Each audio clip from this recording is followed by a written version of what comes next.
Please be seated.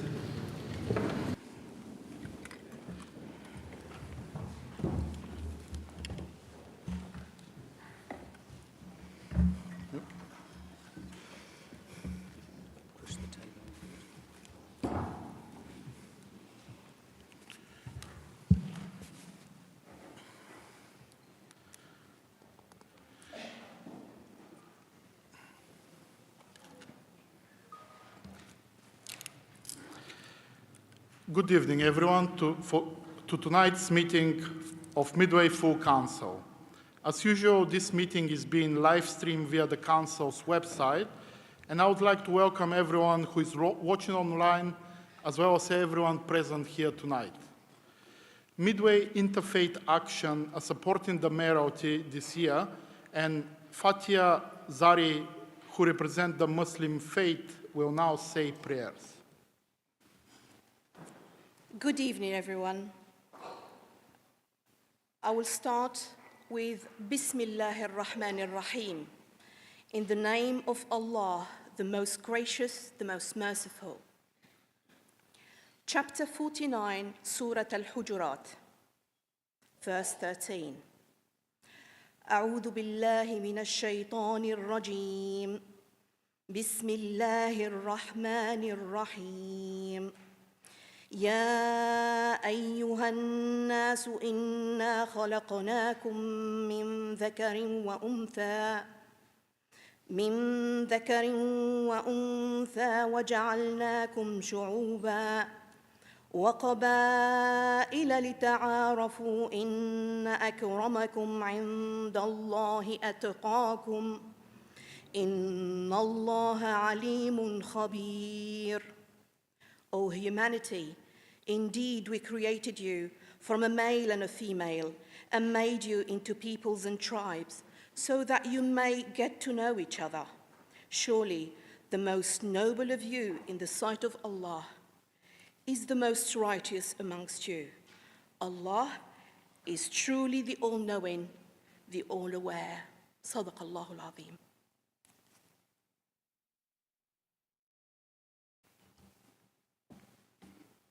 Thank you, Fatia. Thank you very much.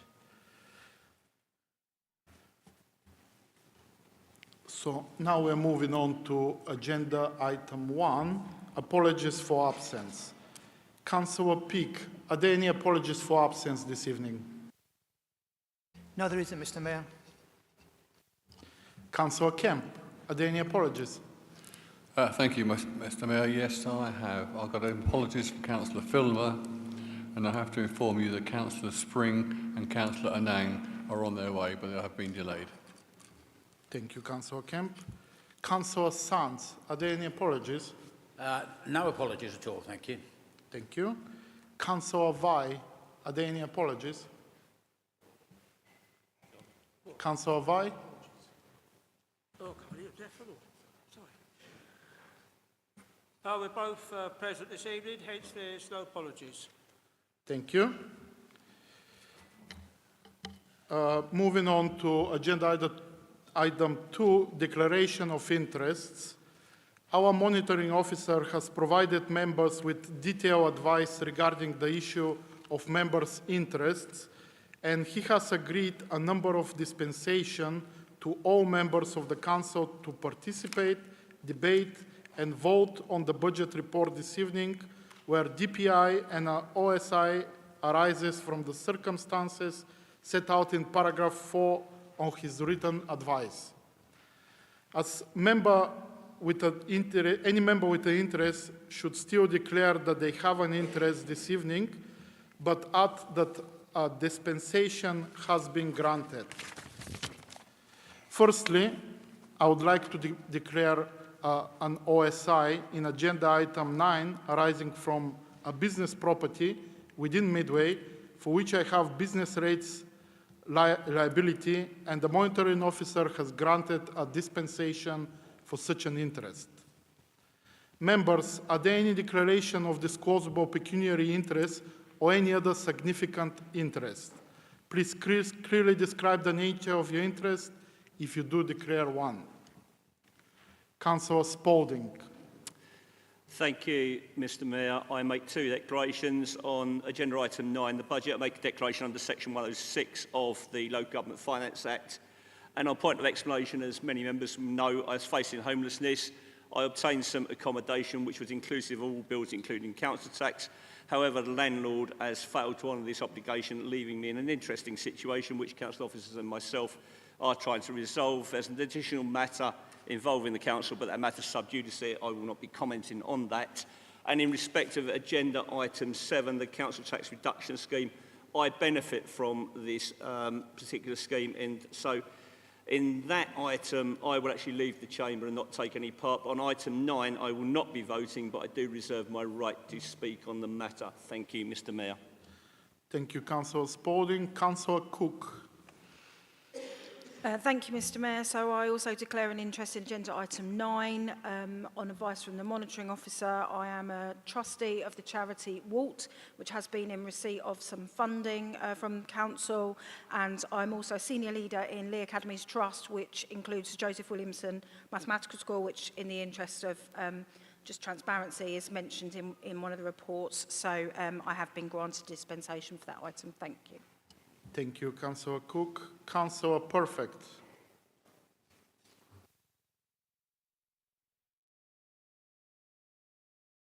Yeah, thank you. I have an OSI to declare as a member of the Beyond Schools Trust and the Inspire Partnership Academy Trust in agenda item 9, arising from the fact that both multi-academy trusts are operating and receive funds from the authority. The monitoring officer has granted dispensations to all members for this meeting for such interests. Thank you. Thank you, Councillor Perfect. Councillor Warrens. Mr. Mayor, I'd like to declare an OSI in agenda item 9 in my capacity as Chair of Trustees of the Inspire Partnership, which operates 3 schools in Medway. The monitoring officer has granted a dispensation to all members for this meeting for such interests. Thank you. Thank you, Councillor Warrens. Councillor Price. Thank you, Mr. Mayor. I'd like to declare an OSI other significant interest for agenda item 9. The trust of which I serve as a Chair of Trustees is in receipt of money from the public health budget for Medway Men and Sheds. Thank you. Thank you, Councillor Price. Councillor Nestrova. I would like to declare an OSI in agenda item 9 arising from a business property within Medway for which I have business rates liability. Thank you. Thank you, Councillor Nestrova. Councillor Joy. Thank you, Mr. Mayor. I declare an OSI for agenda item 9. I am a governance partner for the Primary First Trust at one of the schools in Medway, and I also sit on as a member of the Finance and Auditing Committee, which oversees all their schools in Medway and the bigger area, which all receive funding through educational grants and SEND grants through the council. The monitoring officer has granted dispensation to all members of this meeting for such interests. Thank you. Thank you. Councillor Govin. Thank you, Mr. Mayor. I'd like to declare an OSI in agenda item 9. As I own more than one property here in Medway, and the monitoring officer has granted a dispensation to all members for this meeting for such interests. However, I would like to point out that I personally have no liability for council tax on that property, as that liability for council tax falls to the tenants. Thank you, Mr. Mayor. Thank you, Councillor Govin. Councillor Brake. Thank you, Mr. Mayor. I would like to declare an interest in as much as that the Rotary Club of Rochester, of which I am a member, has a 99-year lease on a plot of ground, a lease which was granted by Rochester City Council and subsequently now owned by Medway Council, on which is constructed the Veterans Club. The Veterans Club, located at Union Street, Rochester, provide activities for those over the age of 60, and I am a trustee for the land and also the Veterans Club. As Vice President of Medway Town Scout District, I have an interest in all matters relative to scouting across Strood, Rochester, Chatham and outlying villages and communities, including those with Scout headquarters and facilities to be found in Medway Council-owned land, which is then leased to Scout groups. I support applications for requests for ward improvement funding associated with youth and community groups, and it should be noted that as part of the WIF process, applications are submitted to Medway Council Finance and processed for approval. I'm also a trustee of the Net Community Hub, where there is no transaction between or direct transaction between the Trust and Medway Council, and I'm also a trustee of Chatham Charities. Thank you, Mr. Mayor. Thank you, Councillor Bray. Councillor Coombs?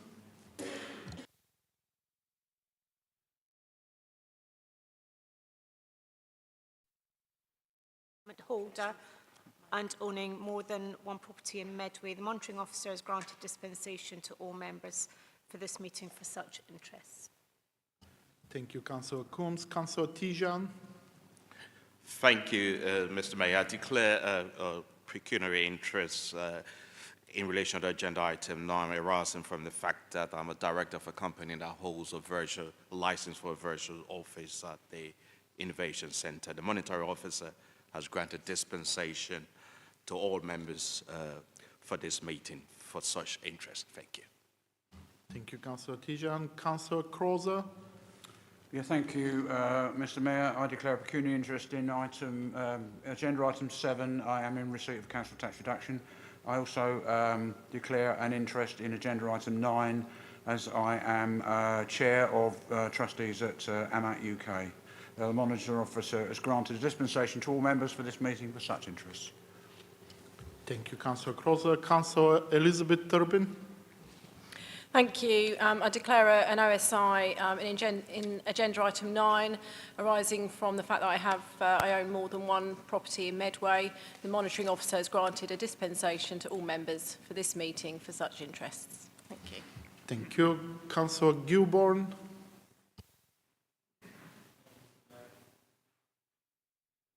Thank you, Mr. Mayor. I declare an interest in agenda item 9. My wife and I are allotment holders in Chapel Lane allotments, and I thank the monitoring officer for granting dispensation for all members in this meeting for such items. Thank you.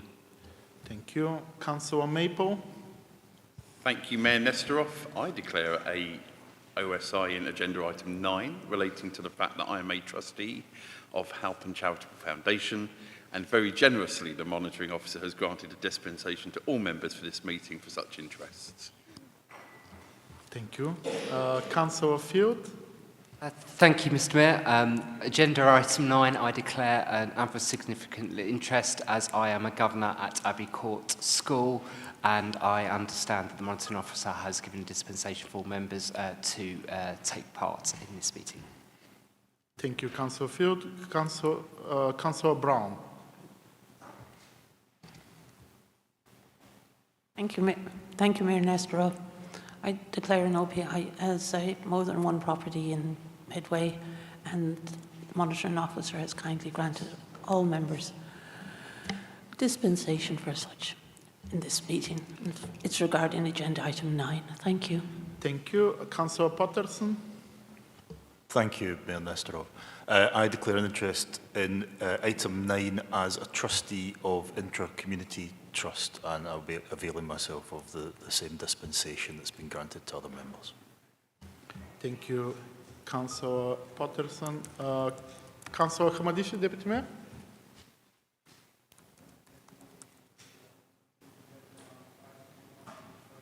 OSI.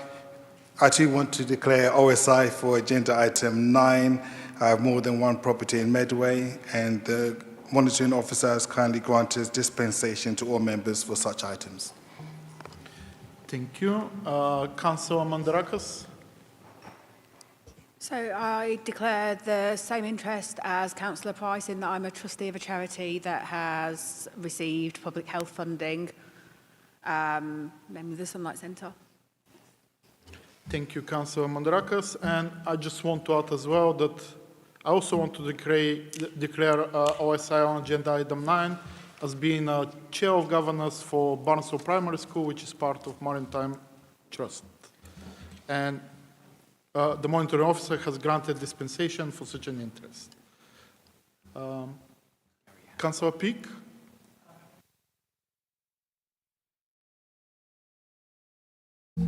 Oh, sorry, it is now. So I declare the fact that I'm a governor of Bradfield's Academy, which is part of the Fortis Trust.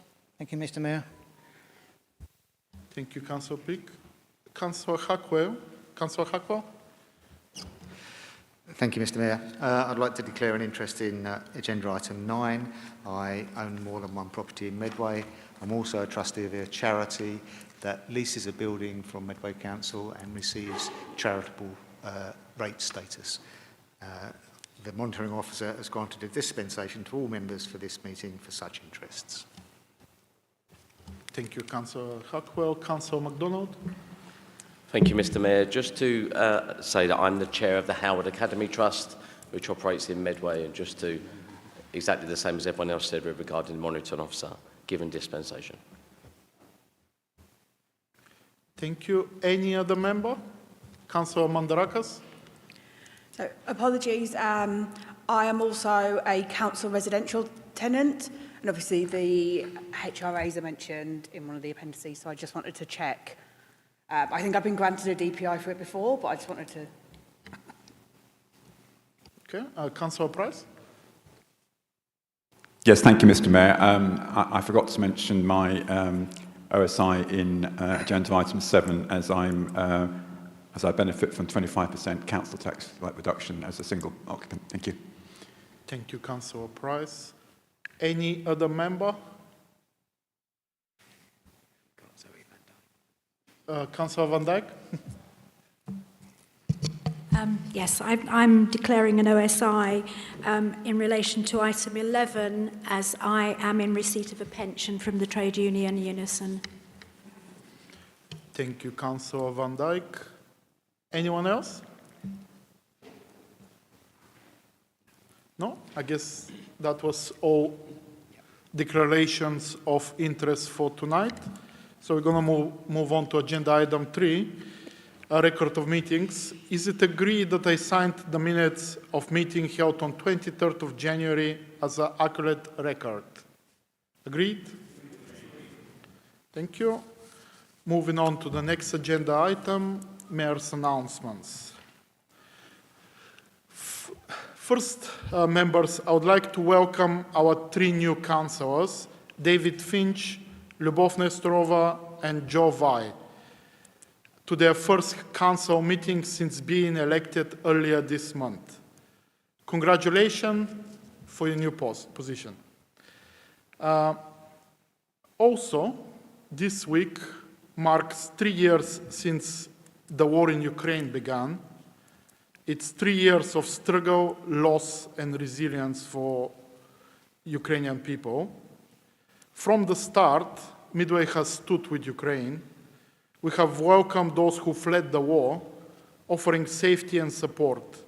Nearly 800 Ukrainians have made Medway their home under the Homes for Ukraine scheme, and our community has come together to help them rebuild their lives.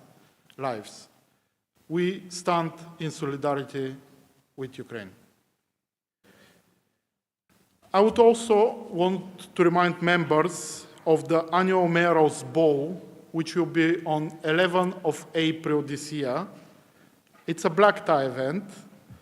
Tickets are available from my office or on Eventbrite, and I look forward to seeing as many of you as possible to support 2 amazing Medway charities that are doing so much for the community. Now, to the important stuff. I propose to suspend council rules in respect of time limits on speeches in relation to agenda item 9 only.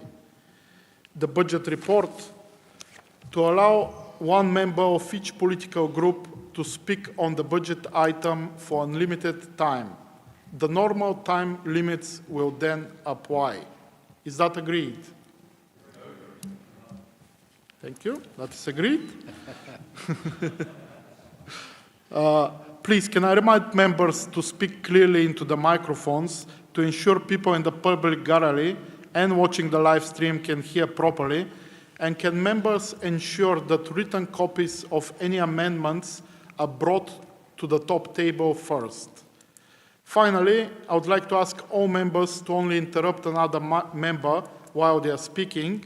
if there is a genuine point of order or point of personal explanation to be made. Thank you, members.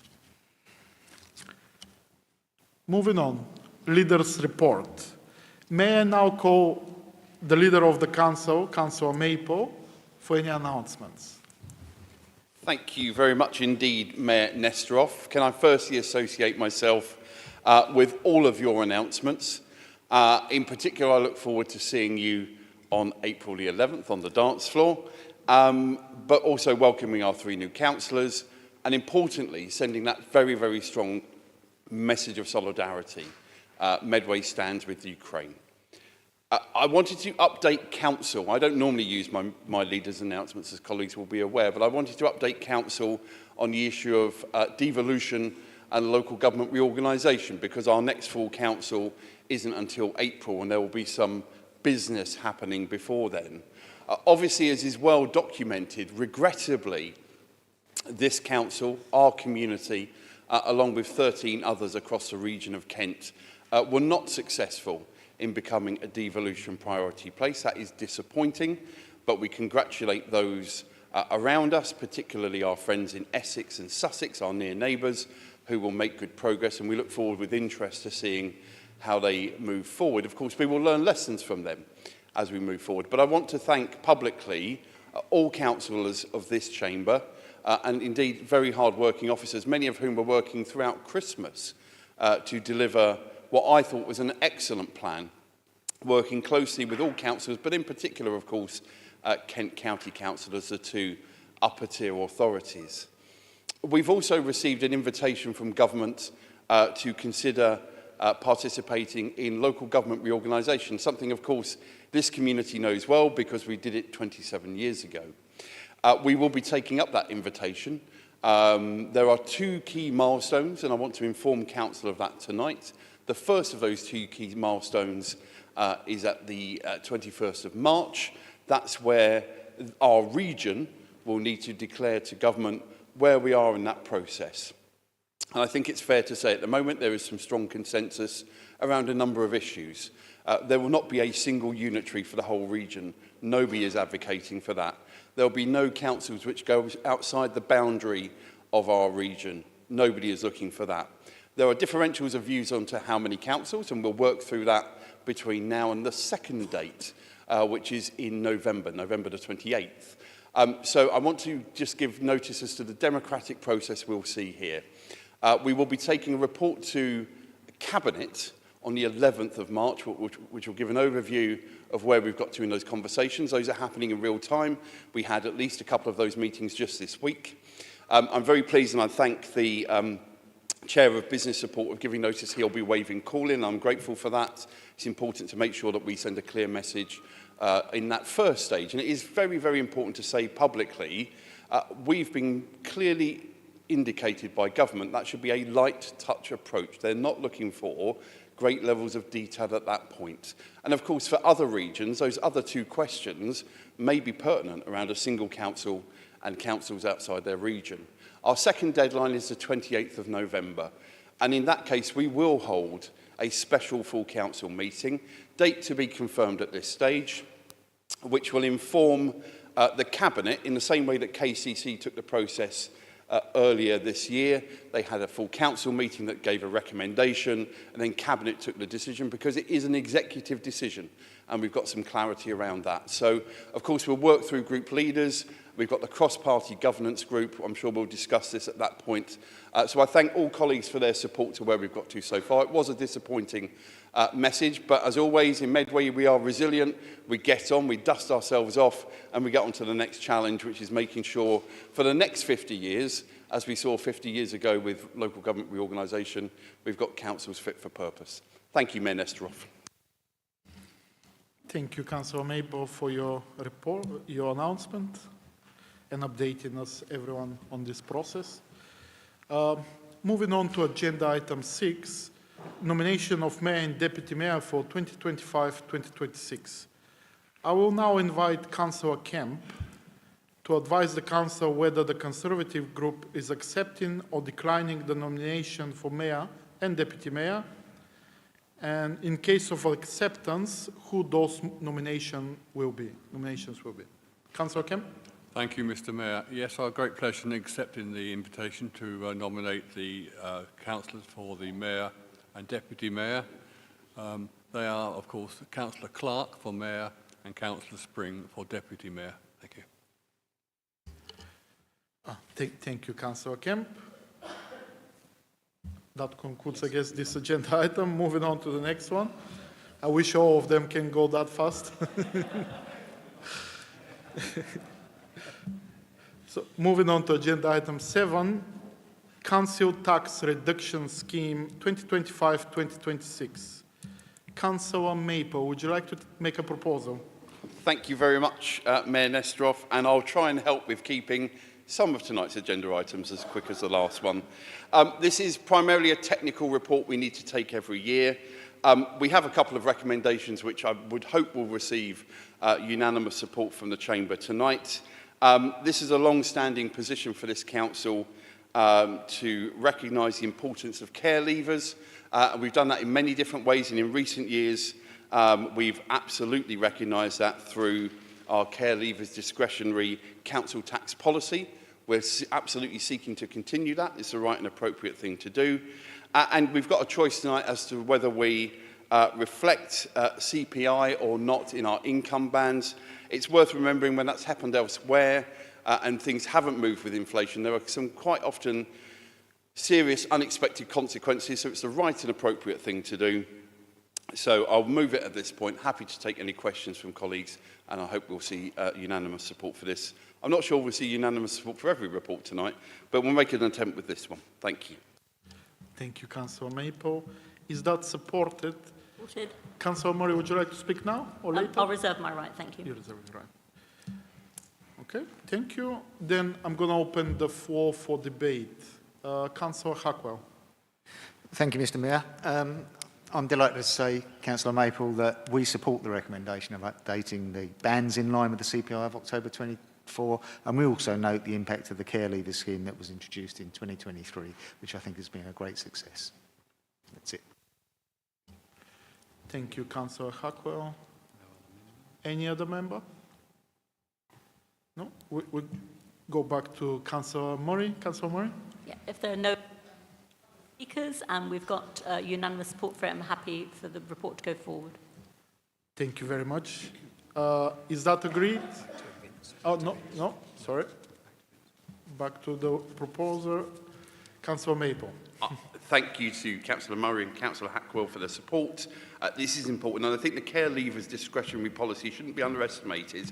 We do have to recognise it every year because of technicality, so I really welcome the fact that we've got, I think we'll see unanimous support for that tonight. Thank you. Thank you. Now, is that agreed? Agreed. It is agreed, and that one has passed. Thank you. Moving on to agenda item 8, Treasury Management Strategy for 2025-2026. Councillor Maple, would you like to make a proposal? Yes, thank you very much indeed, Mayor Nesterov. I'll move the recommendations as laid out in paragraph 1.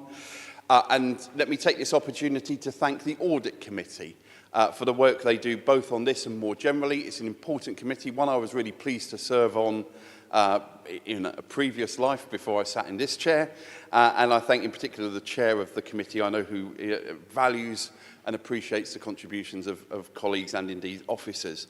It's worth just taking a moment here to recognise Medway, like most other parts of not just local government but the public sector, have been impacted by quite a serious problem in the audit industry. And although that doesn't have necessarily a direct impact onto our Treasury management strategy, our ability for keeping a close eye, scrutiny as you would want to see on those details, is more challenging as a result of that. Now, I have absolute confidence in our audit committee, I have absolute confidence in our staff working hard every single day on this, and indeed on our internal audit team, a great team who I know do a lot of hard work, and our external auditors who I think, from my perspective, although clearly there's been that national issue, we'd always want to have a positive but respectful and challenging relationship. It's right for that relationship to be challenging. So I wanted to put that on the record first and foremost, because Audit Committee often is one which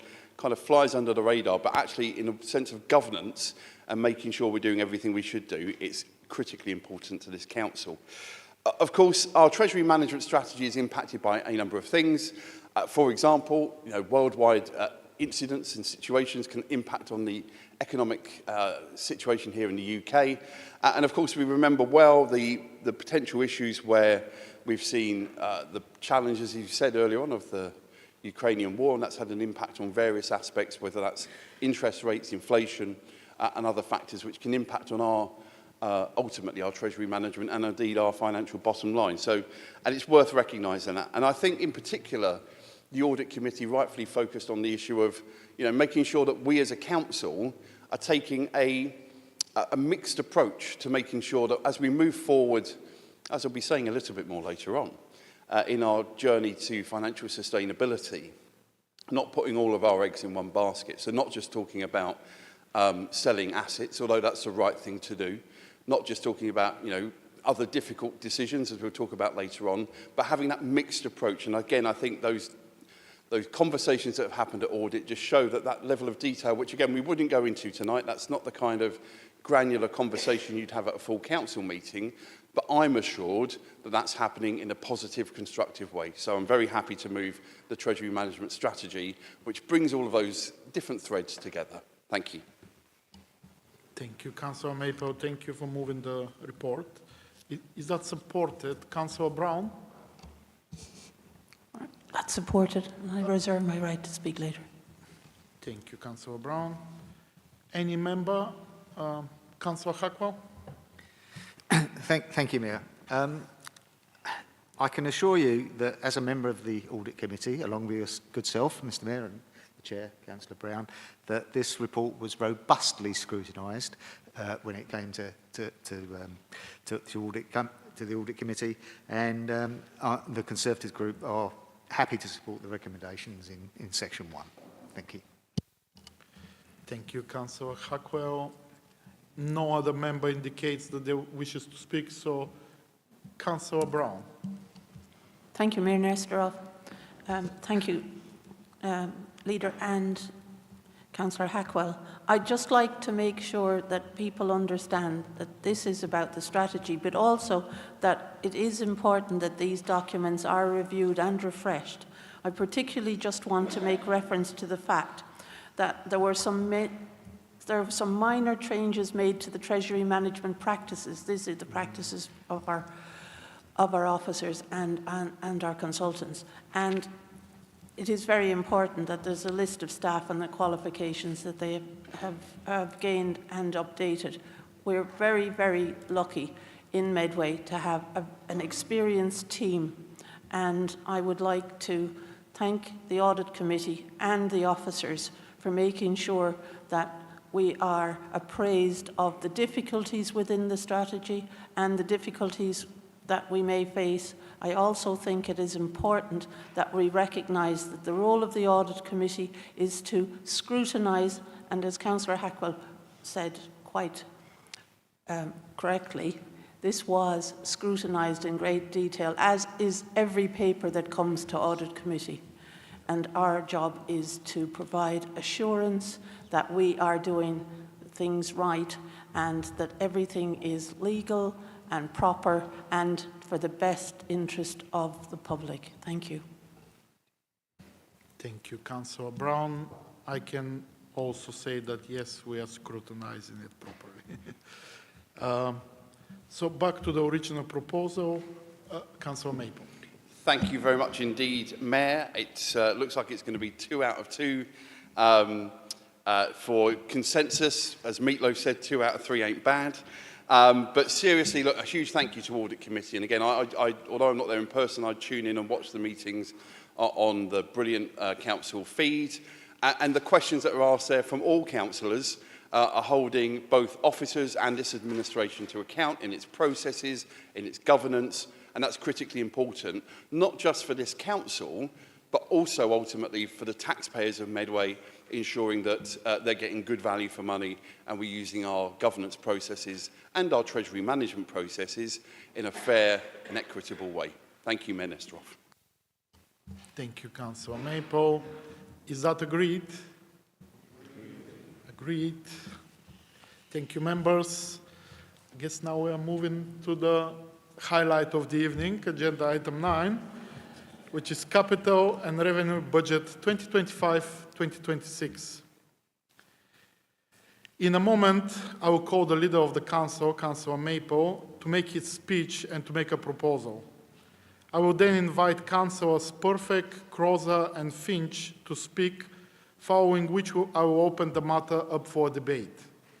The usual time limits on speeches will apply except for the budget speeches by Councillor Maple, Perfect, Croza and Finch. Council Rule 12.5 specifies that a recorded vote must be taken on all amendments and the substantive motion in respect of this report. Finally, I would like to remind councillors that you cannot participate in any voting on this item if you are more than 2 months arrears in your council tax. Councillor Maple, would you like to make a proposal? Thank you, Mayor Nesterov. It is a real pleasure and privilege to be setting out in this speech the next steps in Medway Council's journey to financial sustainability. I want to start by thanking the brilliant team of council officers who worked collaboratively and often with challenging time pressures in producing comprehensive budget papers, the ones that we see this evening. Of course, Phil White and Katie Durkin led this work, but across the councils, individuals and teams have fed not only into this budget setting process, but the often difficult processes bringing our council back from the fiscal nightmare that we inherited to where we find ourselves today. I also want to thank councillors for their work on this budget process, whether it's my 9 cabinet colleagues who spent many, many hours with their individual portfolios to continue the change that people voted for in 2023, whether it's ONS members who have diligently taken the responsibility of pre-decision scrutiny on the 4 cabinets of this council, the committees, health, adults, children, business support, all of those 4 committees taking a real interest, making sure the questions are asked, rightfully so, playing their role in scrutiny of this budget, or indeed individual councillors who have been in touch with me to raise specific matters. Now, of course, by the nature of politics, it doesn't mean I agree with everything that's been raised by opposition councillors. In fact, some things I vehemently disagree with. That doesn't stop the importance of a council allowing and supporting debate and discussion on key matters like the budget. Now, a lot has happened since this meeting last year, not least that historic moment on July the 4th, where the people of Medway made sure, with a clear mandate, electing 3 Labour MPs to work with a Labour and Cooperative Council and a Labour government. That trust isn't taken for granted, and we will continue to do our very best every single day. And the relationship between government and Medway Council has dramatically improved. Remember that before July the 4th, we had a Conservative government who named Medway Council in a critical manner before even having the courtesy of informing us that they were going to talk about our local plan. Now, spoiler alert, we already knew that our local plan was massively out of date. They were completely dismissive of requests for additional funding for our underinvested highways, and of course, they removed 1 £170 million of infrastructure money from our Medway community. That's completely unacceptable, completely.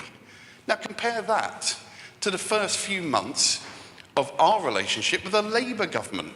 Additional funding for potholes, a commitment to multi-year settlements, and a move away from the punitive interest rates the previous government were trying to set on exceptional financial support. And I want to move to the issue of exceptional financial support.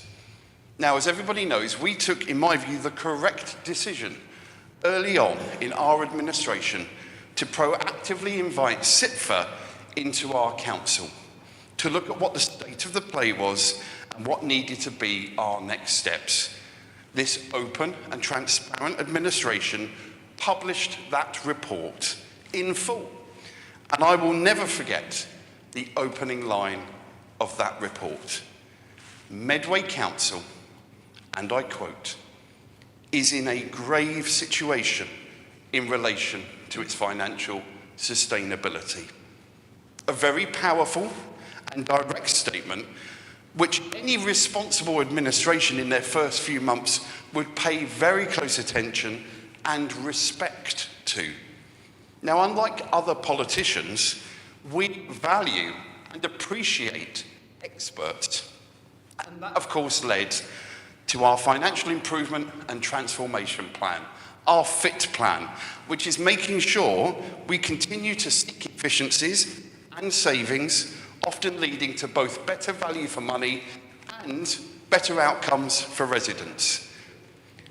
And that report also made it clear that to avoid a Section 114, this council should, and again I quote, seek intervention from DLUC in the form of a capitalisation order and permission to raise council tax above the maximum allowed.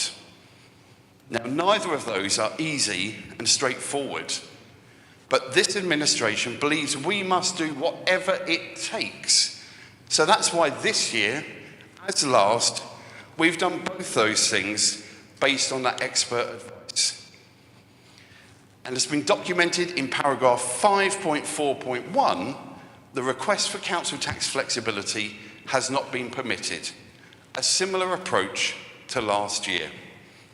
However, the request for capitalisation, that has been given a red light followed by a green light because it was paused and then it came. We waited for the answer, not till the day of the budget like last year. We were given that information well in advance. And I thank Jim McMahon, the Minister, for his personal support on this matter, along with MHCLG officials who have worked closely with our officers here in Medway. And it's worth taking a moment to reflect on the difference between the two sets of ministers. Under the Conservatives, taking an approach of punitive interest rates, ultimately having an impact, a negative impact, on the people of Medway. This Labour government taking a far more supportive approach, scrapping the punitive interest rates and recognising in the vast majority of cases requests for exceptional financial support. In the main, the reason for that EFS is not badly run councils. It's not. It's the impact of 14 years of Conservative austerity, the impacts of the cuts, like the 91% cut in our revenue support grant here in Medway from 2010 to 2024, and indeed the impact of those rising pressures on some of our key statutory responsibilities. And it's worth remembering that this exceptional financial support, it isn't a grant, it's simply giving us that flexibility to get through the next couple of years, and importantly, giving us critical headroom to bring forward schemes which will ultimately both improve services, but also improve taxpayers' funding. 30 councils, 30 of all political persuasions have this year been granted exceptional financial support, including Medway. The government is taking a far more collaborative approach, which is a far more positive approach. And it rightly means We've had to sit back in to check where we are in our journey to financial sustainability. Now, we're waiting for government to publish the report, but it's very positive to see recognition. And again, I quote directly, a strong leadership at both member and officer level, which encourages collaboration and challenge in achieving the Council's vision based around a common agenda and common values. Some would call that a one Medway approach. And let's again quote directly from that report, that the people working for Medway are genuinely dedicated and care about the future of the Council. Labour championing collaboration and challenge compared to the former Conservative administration, with a single individual cutting hundreds of thousands of pounds from the adult social care budget without even speaking to the portfolio holder. We must never go back to that situation again. Now, I spoke a moment ago, Mayor Nestorov, about people working for Medway, and I want to take time in this speech tonight to recognise the amazing efforts that our hard-working officers make every single day. Whether it is the critical day-to-day services that our residents value, ensuring that when we have important external inspection, and we've had a few of those this year, we're showing the positive work and progress that we are making, or indeed stepping into those emergency situations like we saw at Christmas with the Strood community left without water. It was our brilliant Medway Council officers sacrificing their own family time on Christmas Day to ensure a better day for our local residents. Time and time and time again, it's hard-working Medway Council officers delivering for our community. Nothing that we bring forward as a strategic vision for the Council for our community would be possible without it being a reality made by officers. So, of course, a heartfelt thank you to each and every one. And I'd ask the Chief Executive to highlight that to all officers, please. But frankly, thank yous don't pay the bills.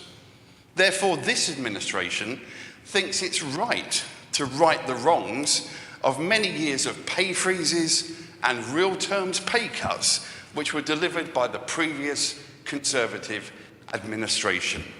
It's right because I want to see Medway Council as an employer of choice, not least because around 80% of staff are Medway Council residents.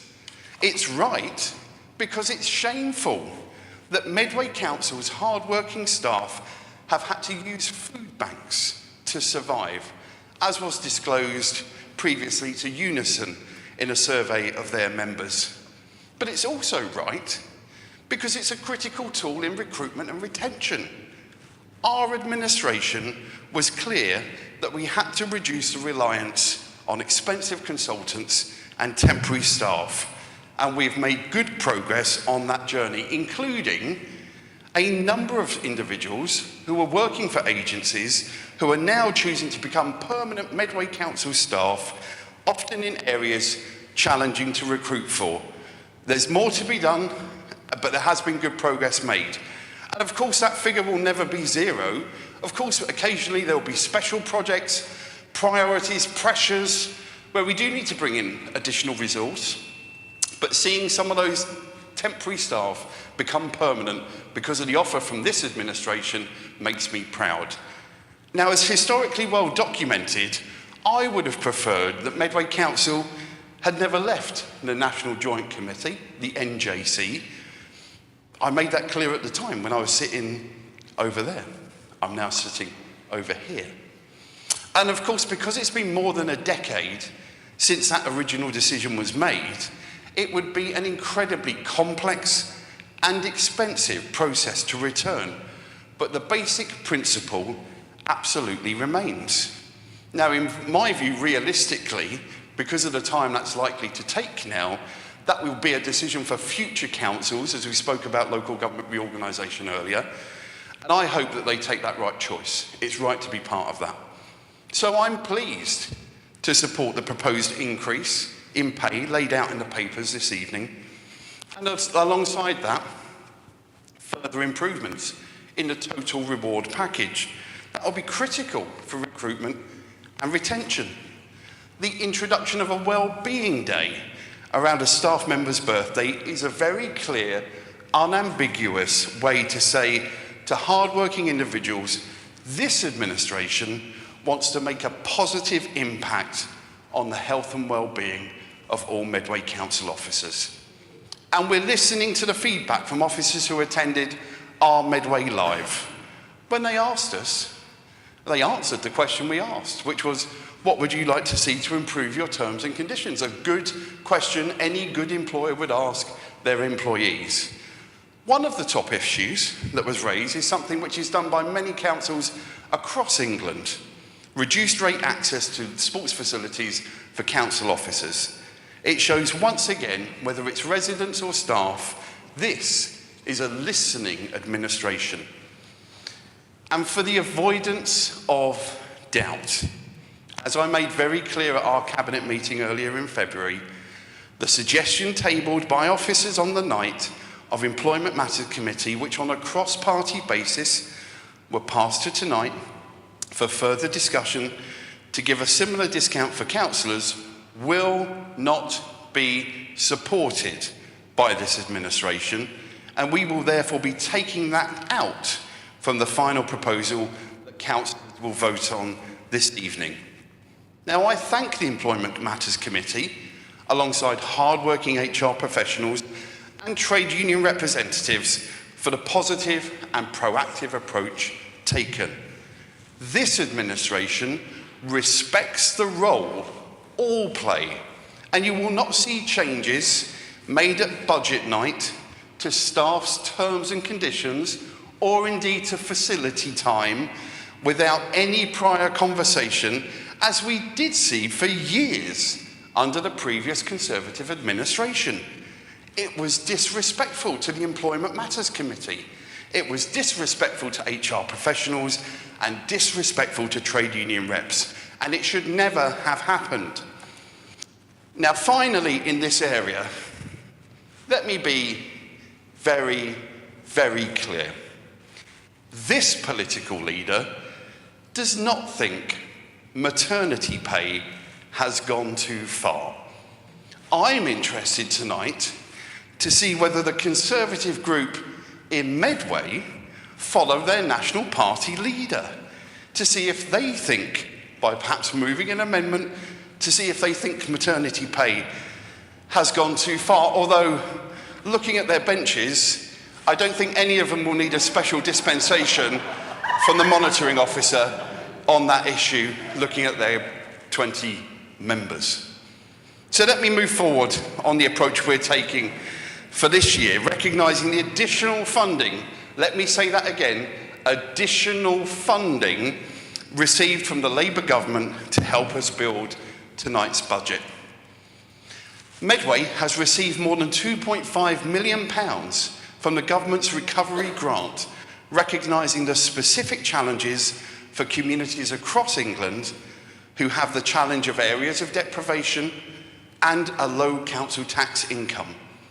A government who recognises support needs to be targeted, compared to a former Conservative Prime Minister who went to Tunbridge Wells to boast about taking money from deprived urban areas like Medway. This government, our government, we see the revenue support grant has increased in line with CPI, starting the long journey of reducing the 91% cut. An extra £1.79 million in the Children's Social Care Prevention Grant. And that's, of course, part of the wider 6.8% increase in cash terms for social care compared to last year. Now, I'm incredibly proud as a White Ribbon ambassador that the Labour government have increased the Domestic Abuse Safe Accommodation Grant by 25%. Here in Medway, taking it to more than £750,000. Now, across councils, with the statutory responsibility of housing, the pressure of temporary accommodation has dramatically increased in recent years. We've seen the government recognise that pressure and seen an increase in over £1 million to Medway in our grant to help us prevent homelessness. And we know that a Labour government working with a Labour council, working together on the issue of the climate emergency, will be absolutely a key priority, both in our pledges and the national government's pledges. And we've seen nearly £5 million given to Medway as part of the Extended Producer Responsibility, or EPR scheme, to help us move forward in meeting waste reduction targets. And we've seen the Household Support Fund, which has made such a huge difference to hundreds and hundreds and hundreds of Medway families, their lives when they're at the most challenging, they've come to their council. That fund has been continued by the Labour government for this upcoming year. No need for council motions or letters, no need for last-minute lobbying, because this administration can continue to help those most vulnerable in our community with our award-winning team truly making a difference to people's lives. A Labour government working with a Labour and Cooperative Council and our Labour MPs to deliver the change people voted for in 2023 and in 2024. So with those resources and the ongoing financial improvement and transformation plan, it's being followed week by week, month by month, that allows this Labour and Cooperative administration to make the right investments in our services, often spending to save. In children's services, around 1.6 million for additional staffing resources to improve that Ofsted good to outstanding, demonstrating our absolute commitment to quality of service. £326,000 to enhance financial support for foster carers, making fostering more viable for families and increasing placement stability. And let me, Mayor Nesterov, take a moment to recognise those foster carers who proactively choose to work with the council instead of with an independent operator. Let me say this directly. You are appreciated, and this Labour and Cooperative Council wants to keep working with you to support our most vulnerable young people in sometimes the most challenging circumstances. We also recognise there's an increasing volume and complexity of legal cases, and we're allocating £500,000 to deal with that. These positive investments will lead to substantial efficiency savings, particularly on the issue of placement management. Now, I was very proud and slightly tearful when I first heard the words from Ofsted that children matter in Medway, and tonight's budget further reinforces that. In adult social care, we will continue the right-sizing journey, having seen hundreds of thousands of pounds taken out by the previous administration. This will allow both delivery of previously agreed savings and indeed covering increased service delivery demand, as we've seen across England. We're investing more than £2 million in specialist support for vulnerable adults, including those with learning disabilities and autism, enhancing service capacity and personalised care. Now, it's often said that prevention is better than cure, and this administration is making sure that's a reality with investment in prevention, reablement and occupational therapy, supporting those early interventions and reducing long-term costs. Better for those receiving the support and better for our finances too. And we know that we'll see efficiency savings through better partnerships with health services under the continuing healthcare scheme. And we've seen £882 million increase nationally in the social care grant, with Medway's allocation nearly £22 million. And I'm so proud So proud that we are now on the journey of delivering our Care for Medway vision, led by our brilliant Deputy Leader, Theresa Murray, disrupting the market, striving for genuine parity between health and social care. In public health, an increase in funding which will ensure continued delivery of those critical services which will help Medway continue on the journey to reduce health inequalities. And I want to take a moment to recognise the brilliant role of the Better Medway champions who are making those brief interventions in all walks of Medway life. The event that was held earlier this week to recognise that was incredibly well attended, and we've seen hundreds of individuals and businesses playing their part. In education, we're increasing by around £2.5 million funding for SEND services, primarily SEND transport, reflecting growth in demand. We're investing in permanent staff for the SEND team and creating a floating support service, improving service capacity and the ability to be even more responsive. We will continue to make efficiency savings through technology when looking at transport planning and routing, as well as EHCP compilation. We've seen a £17.5 million increase in the dedicated schools grant, which will benefit schools right across Medway. And this week, I'm really proud we've seen the great news that one of the trailblazer schools in England for the new breakfast club is right here in Medway, St Helens in Cliff. It means those girls and boys will be starting the school day with hungry minds rather than hungry tummies, something I think we would all want to see. And as I mentioned earlier, across local government, the issue of homelessness and temporary accommodation are stubborn and increasing. Medway's no exception to that, but we've been taking bold steps to deliver better outcomes and save taxpayers' money. We're projecting over £1.5 million of savings through the in-house provision of temporary accommodation, already making the long-term investment start to pay dividends and also ensuring a decent standard for those families and individuals in the most challenging housing circumstances. As I mentioned earlier, we've received significant increased funding for homelessness prevention and domestic abuse safe accommodation grants, which will ensure those critical areas can continue to support those who need that at their most vulnerable times. On the issue of capital, the HRA will show an £8.8 million allocation, including right to buy buybacks and acquiring new properties. This Labour administration delivering council housing. It's worth reflecting at this point that across the statutory services of housing, adults and children, this council spends more than £1.1 million every single day, often on our most vulnerable residents. It's a difficult decision, but it's the right thing to do. Of course, this administration is delivering not just on our statutory services, but on the services that make Medway the amazing place it is. We're investing in sport, leisure, tourism, heritage, the Brook Theatre project continuing, and investment into our sports centres across Medway.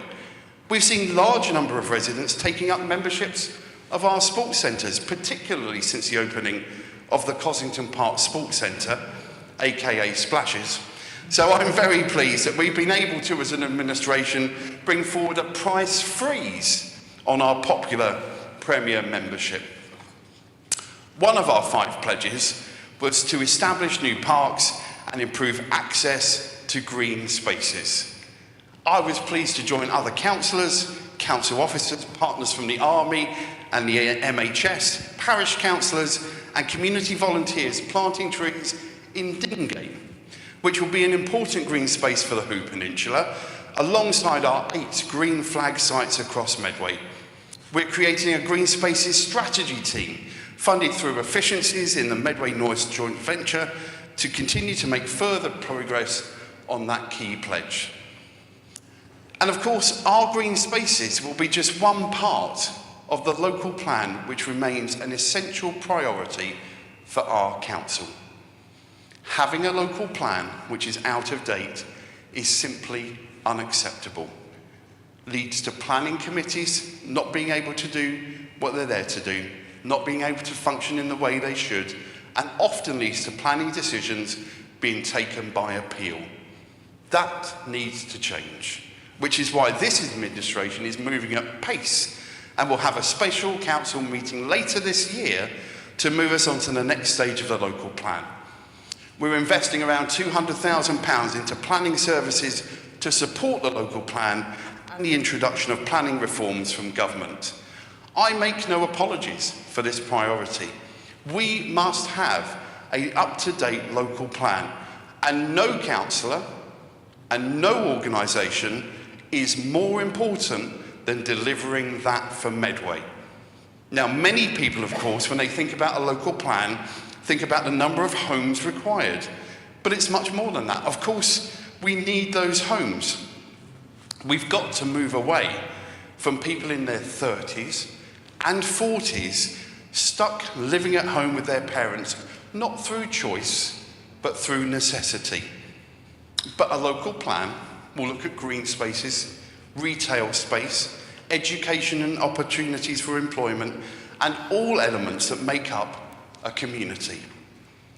This administration pledged to regenerate our high streets and town centres, and we are reinvesting in regeneration to support economic development, town centre management, and bring forward a 21st century market strategy, making sure we have sufficient resources for social regeneration and economic growth. Our track record to date is strong, whether it's the Love Gillingham programme and our Gillingham Task Force, our nationally recognised approach to the Shared Prosperity Fund, bringing thousands of people to our town centres and investing in community-led projects, as well as investing in critical feasibility studies to ensure building capacity into our communities.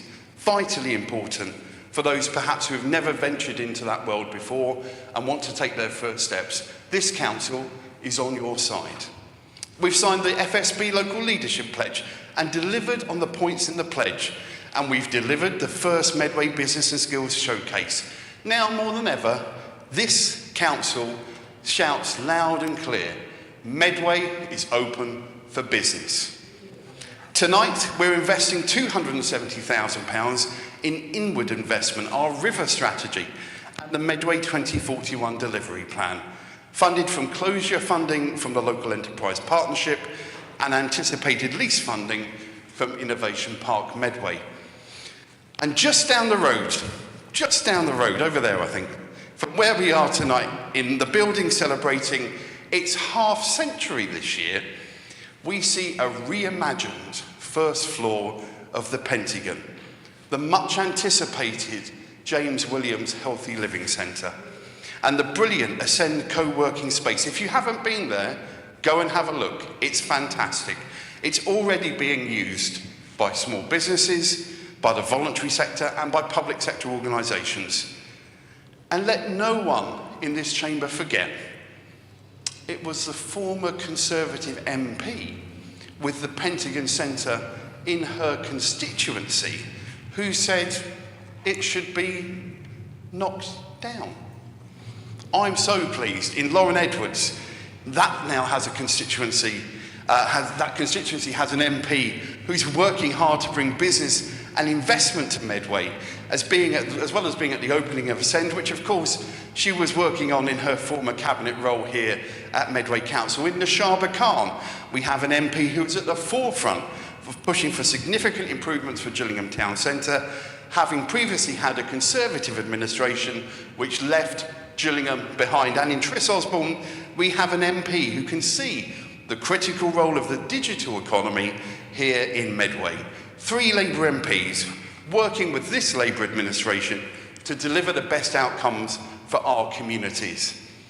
And as we agreed previously, we've invested £400,000 for the next 3 years to fund the additional staff for the disposal of surplus properties, an important issue, tidying up work that should have been done years and years and years ago. Don't forget, the previous administration had a disposal target of £4 million a year, which they didn't meet year after year after year.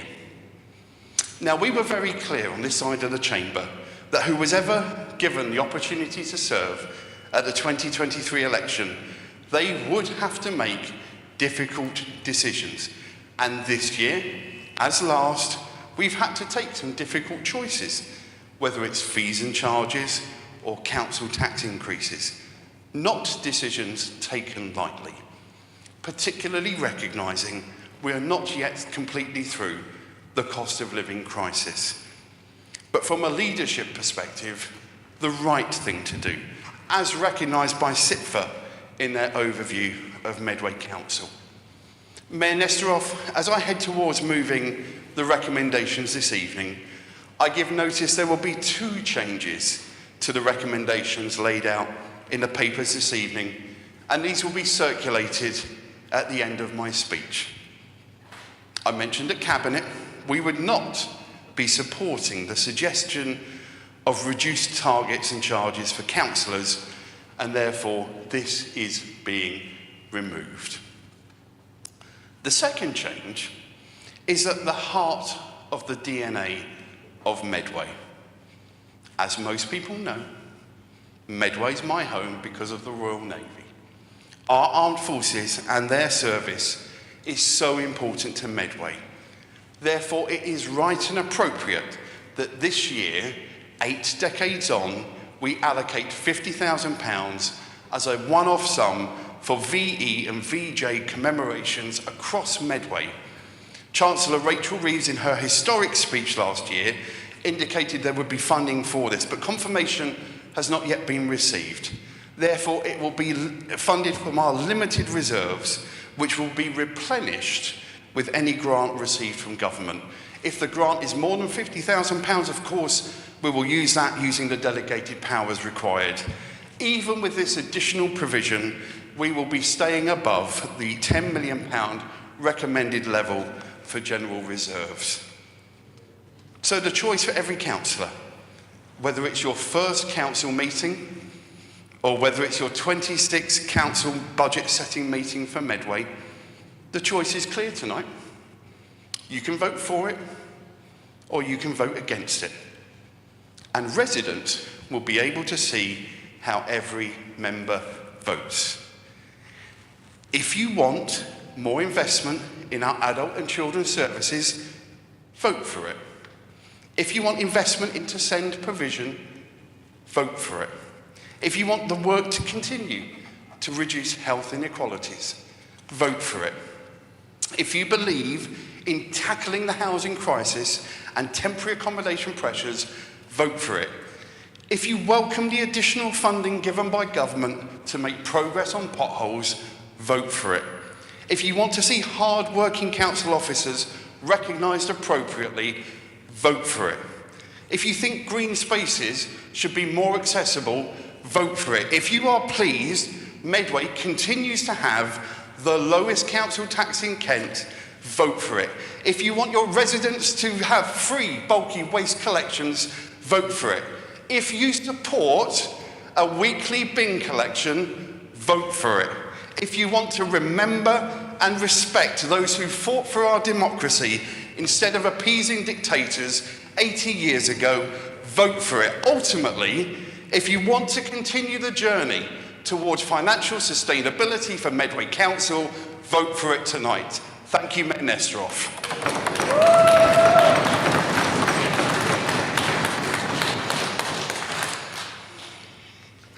Thank you very much, Councillor Maple, for your report. Is that supported? Councillor Murray, would you like to speak now, or is you reserve your right? Thank you, Councillor Murray. Councillor Perfect, would you like to respond? Let's go around.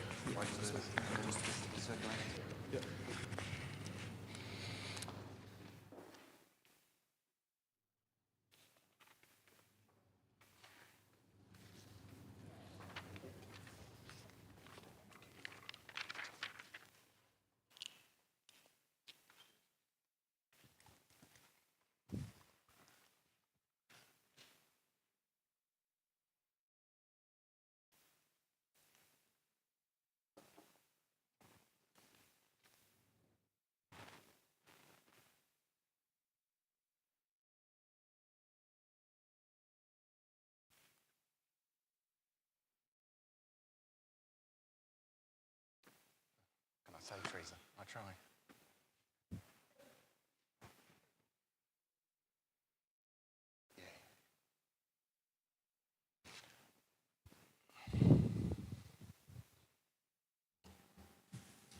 Thank you. Councillor Perfect. Thank you, Mr Mayor, and thank you to the Leader for his statement on the capital and revenue budget for 2025 to 2026. Mr Mayor, I would like to start my response by setting the scene. We have a Labour Prime Minister, 3 Labour Members of Parliament, a Labour minority-led Medway Council, and one of the most senior figures in Labour local government leading this council. That's why I was absolutely stunned earlier this month to see the government cruelly snatch away devolution from us at the last minute. A totally incomprehensible decision, meaning we will become a devolution desert, with us surrounded by councils with devolution deals, but us without one. And let me remind the council, Mr Mayor, why this is such a cruel decision. People in Medway will now lose the opportunity to access additional funding, additional resources, and have its seat at the Council of Nations and Regions. And why? Supposedly because they aren't satisfied with the population disparity between the 2 upper-tier councils. Utter nonsense. Why is this relevant to this item, you may ask, Mr Mayor? It is relevant because the result of this decision, we will lose hundreds of millions of pounds.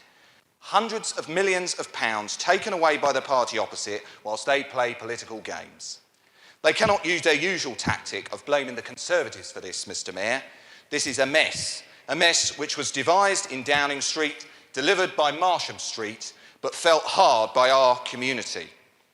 And Mr Mayor, let's not forget that during the general election, we had swathes of now Labour cabinet members and the Prime Minister visiting Medway, promising the earth, telling us how much they cared. The people of Medway are under no illusion, Mr Mayor.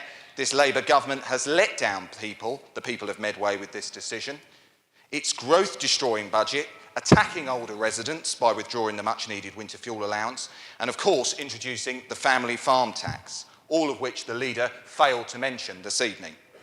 But Mr Mayor, I want to particularly focus on one area of the government spending which has really harmed this council: the additional burden of national insurance contributions on the budget and on local government.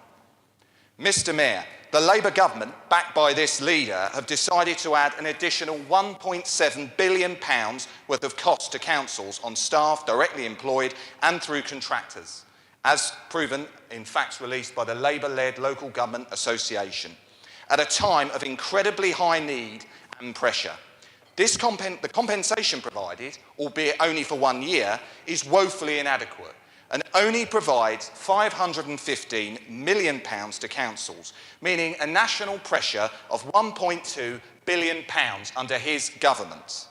Locally, here in Medway, this sees us with an unfunded gap of £2.7 million. That's just for this council. It's going to hit hard our local charities, such as the Chatham Historic Dockyard, our small businesses and medium to large businesses alike. Every single business and charity clobbered by this government.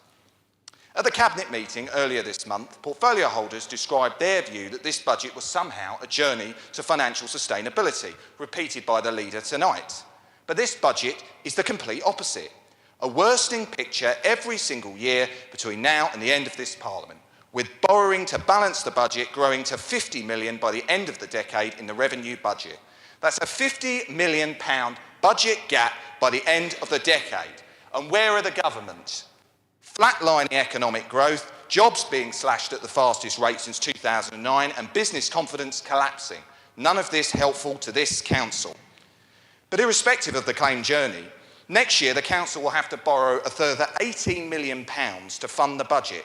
That's on top of what is looking like an over £20 million worth of borrowing to fund this current financial year's budget.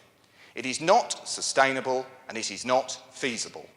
The administration is betting the entire future of this council on the spending review being carried out by the Treasury this year. This is a wholly dangerous and reckless approach and shows that Medway Labour have lost control of this council with no plan.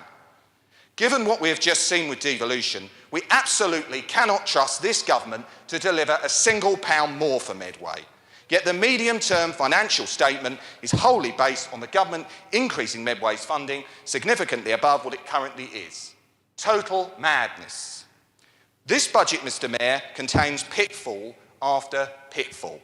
It starts with the council tax and the fees and charges. The Prime Minister, supported by Councillor Maple, told the country repeatedly prior to the last general election that he wouldn't raise council tax when he entered number 10. It's up by 5%. But it's a lot worse than that. The leader of the council tried to subvert the process of holding a local referendum and raise council tax by 10%. The portfolio holder for highways and enforcement, Councillor Patterson, tells the people of Medway he is on the side of drivers. Parking charges are up by, in some cases, 46% on a half-an-hour park. The leader of the council told people he cared about cost of living, yet leisure centre charges are also up. There's a theme developing with this administration under the leadership of Councillor Maple, every single charge up. And not just up above inflation on nearly every metric. The party opposite has claimed don't care about families still living with the consequences of the cost of living crisis triggered by the legacy of the pandemic and Russia's illegal invasion of Ukraine, or its inflationary impacts, but continue pressing ahead with higher and higher fees regardless. And their excuse at the last Cabinet meeting? Apparently, people should just suck it up because we are lower than others in Kent and, as some have claimed, have lower parking charges than Canterbury. Delusional. Mr Mayor, we are proud of our hard-working officers delivering every day, but unfortunately this year we cannot support above-inflation pay rises using borrowed money. We have been consistent throughout the budget-building process that the leader references, as raised by my brilliant Deputy Leader, Councillor Hackwell. An inflation-matched pay rise for our hard-working officers this year is justified. This year, the rate being proposed is nearly double inflation and unaffordable. If the Leader of the Council feels an above-inflation pay rise is necessary, then he should have asked his Deputy Prime Minister and Government to fund Medway Council's £18 million budget gap through the grant received from Government. I have seen no such correspondence. We do, though, recognise that this Council needs to go further to support the recruitment of hard-to-recruit roles, which is why this evening, in our amendment, which Councillor Hackwell will lay out shortly, we will be proposing an additional £500,000 to support the recruitment of roles that this Council has traditionally found difficult to fill. This will deliver quality talent and opportunity for our staff. We understand the pressures, as referenced by the Leader and the Local Government Association and others, the pressures in children and adult social care. Acknowledged by the previous government, acknowledged by our shadow ministerial team and our new excellent leader and leader of His Majesty's official opposition, Kemi Badenoch. Under our leadership of this council, we delivered record increases in funding to children's services, returning an exceptional service and a good Ofsted result for the council. We must continue to go further, and as a group, through the Children and Young People Overview and Scrutiny Committee, led by our spokesperson, Councillor Joy, will continue to hold the administration to account to provide a stronger service for our children and young people. But we have concerns about the speed of improvement from good to outstanding, and a further £1.6 million at a time when there are extreme pressures on the budget, which we do not, Mr Mayor, feel is deliverable. This should be delayed until there is clarity within the spending review around the medium-term financial statements of this council. And solidification of good should be the focus for the administration for this financial year. There is also the matter, as the leader referenced in his announcements, of local government reorganisation and the focus on driving to outstanding at a time when the service may shortly be merged with another authority does not make sense. At the right time, further funds can be made available for this important service. Alongside this, we have acknowledged that there is a lack of ambition within the Council around the success of the Medway Go programme, a programme which has provided outstanding opportunities for children and young people to enjoy. We believe that there should be a further funding for school holiday clubs and an expansion to the programme over the forthcoming financial year. This will deliver for families across the Medway towns. This, though, Mr Mayor, must be coupled with a return for free swimming to our children and young people. We've been out, listening to our residents and know how upset they are. We will this evening be proposing a mechanism to return free swimming for children and young people under the age of 11 years old after school during term time to ensure that this vital opportunity for our children and young people is made available once again. This will fit within the Council's financial spending envelope and ensure that young people can enjoy the same opportunities given to previous generations in accessing our leisure centres. This is fundamentally the right thing to do. Last year, Mr Mayor, we saw the start of the Labour parking hikes I referenced earlier, raising the cost for people across Medway to access our car parks. Take in my ward in Rainham, where in this budget it will cost £1.90 to visit Rainham Tesco to pick up a pint of milk, collect your dry cleaning and collect a coffee. Of course, we all know people won't do this. Instead, they will go to other shops in the area which have free car parks, such as the local Tesco at Bowwaters Roundabout and Hempstead Valley Shopping Centre.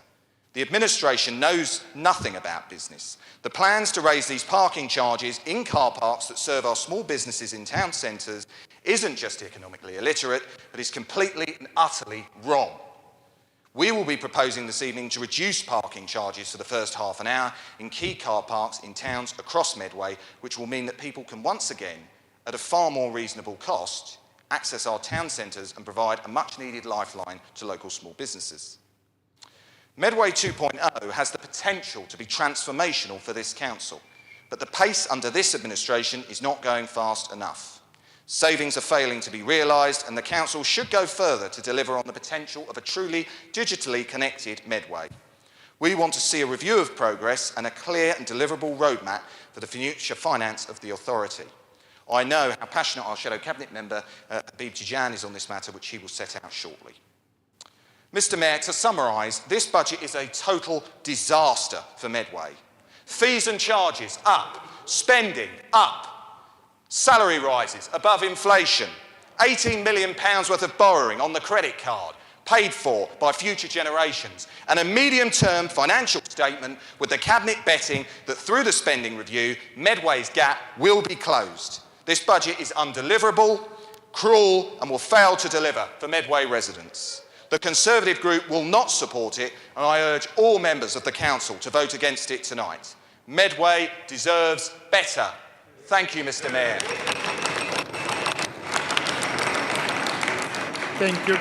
Thank you, Councillor Perfect, for your opinion. Next one, Councillor Croser. Thank you, Mr Mayor. And firstly, Mr Mayor, I'd like to thank and pay tribute to Phil Watts and his team for the tremendous amount of hard work that he has clearly done in producing the budget report for us today. Thank you, Phil. And also Katie as well. That does deserve a round of applause. Mr Mayor, this is the second year of the new administration and the second year of a budget deficit. This is clearly not a position that any council wants to be in. However, having recognised the budget would be in deficit, we all remember this time last year when the administration wisely, in my opinion, called in the Chartered Institute of Public Finance and Accountancy to advise them on the best course of action for a return to a balanced budget. Mr Mayor, a multi-year plan was set in motion and we saw measures introduced to reduce costs. This is the start of the second year of that plan, and we, along with the public, note with interest that the deficit has increased, despite a better-than-expected local government settlement announced a few weeks ago. While we understand progress has been made in such areas as reducing the numbers of agency social staff in adult social care by replacing or converting them to employees, the agreement to purchase properties to reduce spending on temporary accommodation, the pending new fleet of efficiency refuse collection vehicles, the Medway 2.0 project, and the review of the council estate. We also note that while the general fund reserve stands at just over 10 million, the latest revenue monitoring for the current year forecasts an overspend of nearly 8.5 million. If this forecast position does not improve by year end and the request for exceptional financial services is rejected, which I understand now it hasn't been, the council may require us to use large proportions of these reserves, potentially reducing the budget to around the balance to around 1.6 million. Mr Mayor, whatever the outcome, this clearly leaves the council in a vulnerable position for the future. The rise is significant this year, with further increases in spending, adult social care, children's services, staff wages, etc., as well, of course, as the net cost of national insurance introduced by the government estimated to be around £2.2 million. Mr Mayor, I welcome further proposals from officers and perhaps a further engagement with SIPFA to advise. The situation, if not addressed, may leave the Council with limited resources to respond to unplanned spending rises in this coming year. Mr Mayor, I'm sure, like me, that some first-term members in this Council find the budget document quite daunting. I certainly do. However, I do find some reassurance in the remarks of the author at paragraph 16.5, where among other comments he states, and he's lost his piece of paper, I feel confident in confirming the robustness of assumptions underpinning this proposed budget and that it represents a budget which provides the Council with tools and resources necessary to steer a course to longer-term financial stability. It incorporates measures to improve recruitment and retention and ensures that we have a skilled and motivated workforce, at the same time reducing reliance on expensive agency and interim staff. It also seeks to restore capacity in some areas of business that have borne the brunt of historic budget constraint, such as social care and our strategic support services. Our transformation under the banner of Medway 2.0 continues to gather momentum, as is the comprehensive review of council services. Mr Mayor, I generally support the principles underlined in this budget, but question, along with colleagues, some of the priority spending. The public, and certainly residents of the Hoo Peninsula, would welcome elements of the budget redirected to improve the state of our roads right across the borough and to improve access to leisure facilities, country parks, public rights of way. Thank you, Mr Mayor. Thank you, Councillor Croser.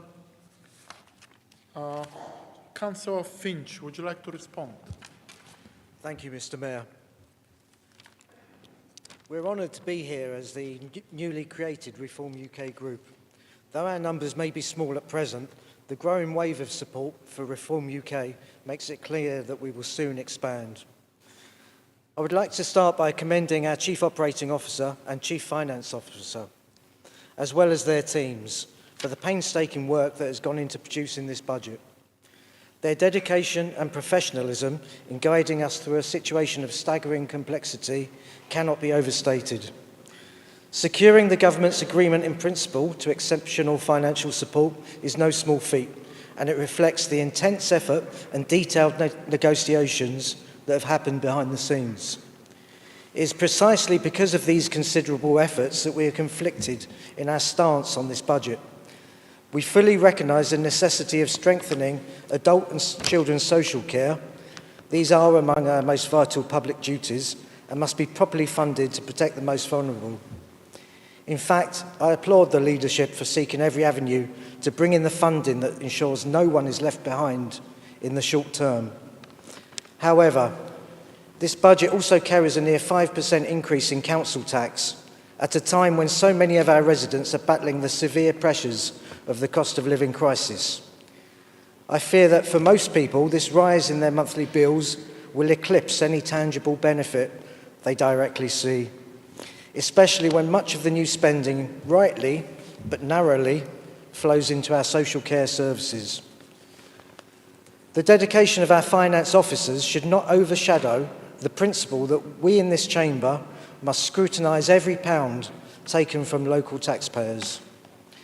Our residents deserve a budget that balances the urgent need to safeguard vulnerable individuals with a genuine sensitivity to family finances. The cost of living is punishing household budgets, and I believe this council has a duty to explore every possible efficiency and every practical alternative before placing such a large increase on our council tax bills.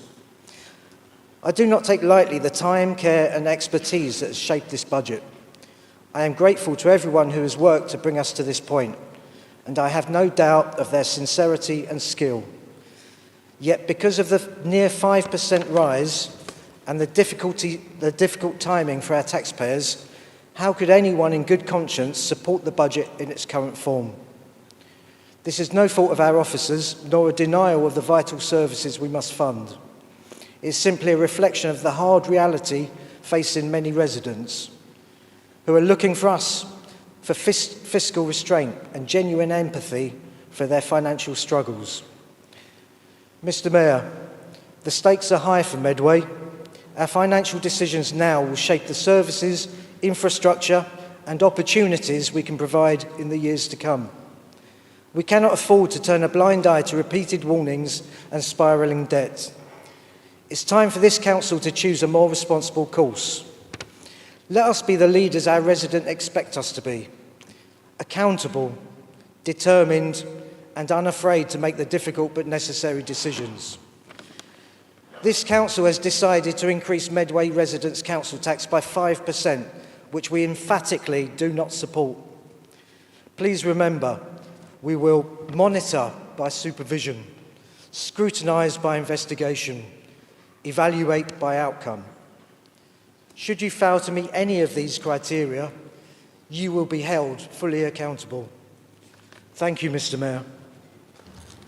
Thank you, Councillor Finch, for your response. I will now open the floor for a debate. Councillor Hackwell. Thank you, Mr Mayor. I'd like to move an amendment, please.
Are they still giving it?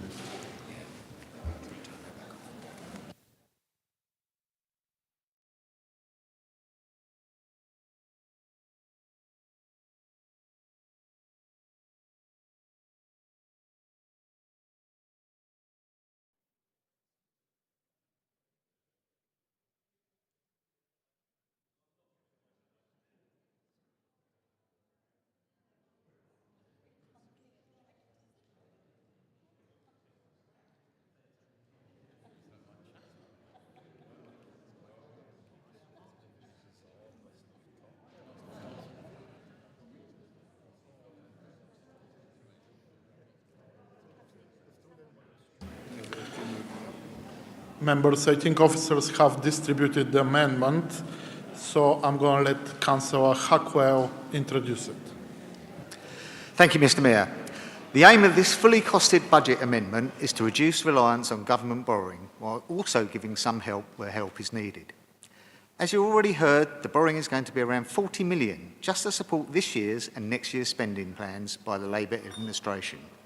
This is akin to maxing out the credit cards and leaving it not for Medway's next generation, but the next 2 generations to pay off. I doubt there will be very many of the current Medway taxpayers still working when this debt is finally paid off in 40 years' time. Let's start with the reduction of COLA reward in line with inflation, which we believe is a reasonable thing to do. And before I hear the arguments we need to catch up because of the poor pay rises the hard-working staff have had in the past, let me remind you that over the last couple of years, officers have been completing a MedPay review, which aims properly to align people on the right pay grade and the right position in the scale. In phase 1 of the review, over 75% of the staff received a pay rise to properly align their pay with their skills and experience. So this alignment has already taken place, and an increase in line with inflation is all that's needed to keep them there. We also recognise that there may be hard-to-recruit positions, so keeping back £500,000 saving to fund this. As is often said in politics, those with the broadest shoulders should contribute the most. And we are proposing a 1 year's pay freeze for the ADs and above, which applies to a handful of senior officers doing their bit to reduce the borrowing. Of course, not to leave out the councillors in the chamber doing our bit of allowances will not increase by 5%, but only 2.5%, saving 25k. Reduce funding for Medway 2.0 by 250k until proven benefits can be seen. I'm sure others will say more about this in the debate. We are proposing a staff reduction of around 38 people as the organisation is growing disproportionately to the service it provides, and all directorates need to take a long, hard look at the requirement of all the people they employ.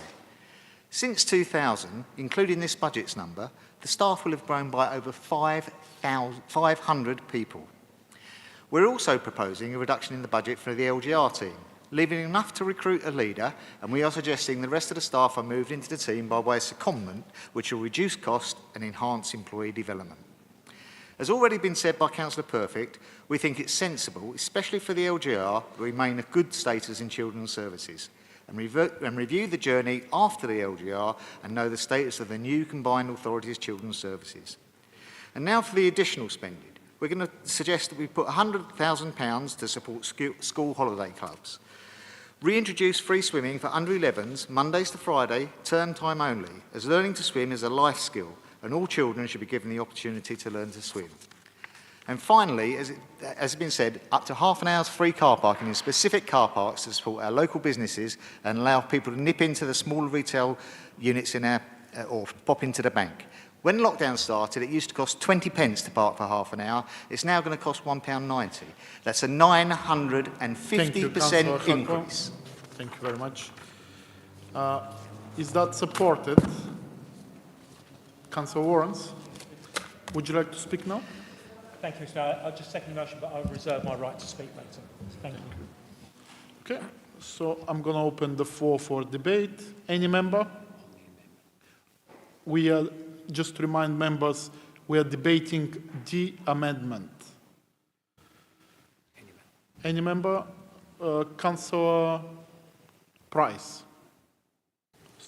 Yeah, sorry, Mr. Mayor. I pressed my button before realising we're debating the amendment, so I will come back to you when we're debating the main item. Thank you. Councillor Murray. Thank you, Mayor Nesterov. Well, tonight I've seen a new side to Councillor Perfect, Kemi Badenoch's envoy in Medway. Someone's got to be, I suppose. She's a fantasist and so are you. And you're brilliant, Deputy. Yeah, I'm a brilliant deputy, so are you. I agree, I agree with her. Two brilliant deputies, but I'm more brilliant than you. Your brilliant deputy has put forward a fantasy amendment. For a start, some of these things have already happened, Councillor Hackwell. Over Christmas, 1,134 children enjoyed 2,862 different activity sessions with over 90% attendance, our highest ever. This year's funding has already been confirmed by the government. We've got a much bigger programme confirmed, so you don't have to worry. You're worried about national insurance, worried about giving staff a pay rise. I think you've forgotten, you've got a very short memory, both of you.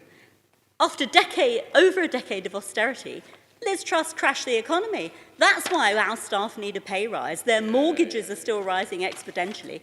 Everything else is still going up, and us and the government are still trying to get on top of it.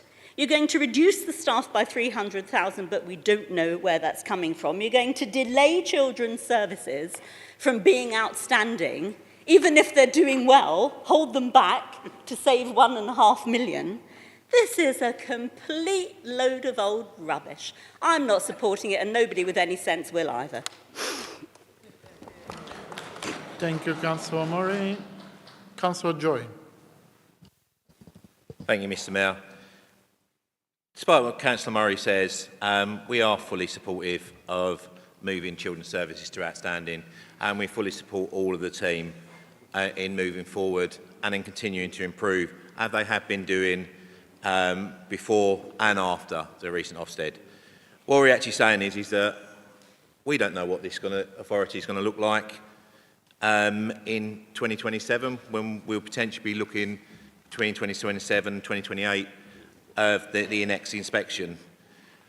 We don't know what Kent County Council is going to be, because their inspection is due within the next 12 months. With all the pressures they've been having, I wouldn't be surprised if their rating went down. So spending £1.5 million now, when on November the 28th, we'll probably have more direction of where we're going to be and what we're going to look like in 27, 28, it just seems quite strange, because we may need to spend that money again to get to exactly the same point in a year's time where we would have been at. So the sensible thing is that let's look at the government reorganisation, let's look at what we're going for and where we're going to be. One of the big things is, with this reorganisation, we're going to be a bigger area. And with a bigger area, we've got to make sure that our focus is on going after the best people available. If it's 3 or 4 areas, there's going to be another 2 or 3 areas that are going to be doing exactly the same thing. If we're focused on moving in a direction to push ourselves to outstanding, we're going to miss the boat.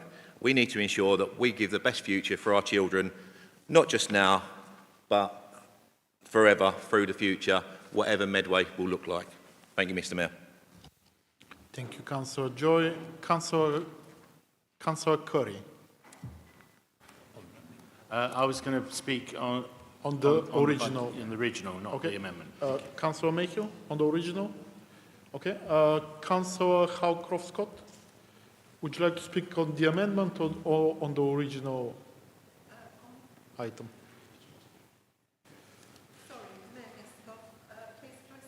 The amendment. Yep. Thank you, sir. I'm really sorry about the sad small boys club opposite, because they've forgotten things.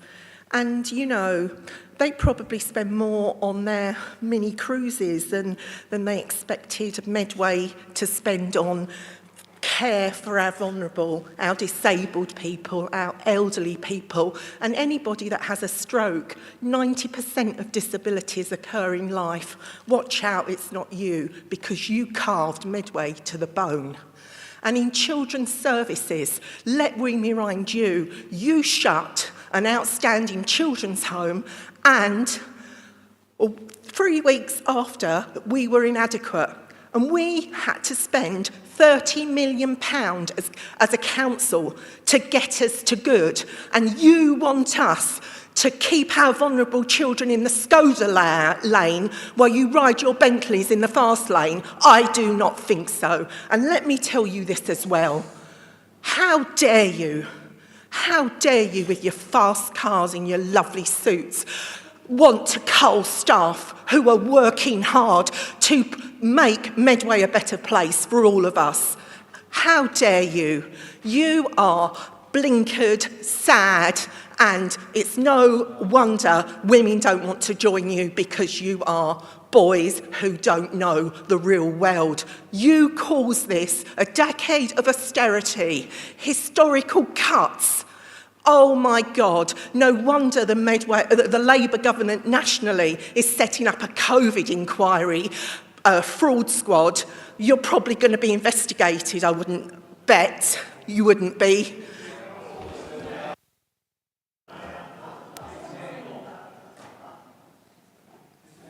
Yeah, Councillor Perfect. Thank you, Mr. Mayor. Could the Councillor Howcroft-Scott please update the council on exactly where exactly she's got that allegation from, and if she doesn't have any evidence to back up that allegation, then she should withdraw the comment, Mr. Mayor. Councillor Howcroft-Scott. Pardon? I object. What's that? Pardon? I am not making an accusation, I'm making a general comment. You know, that's what I can do. We're not Chatham House rules here, sadly.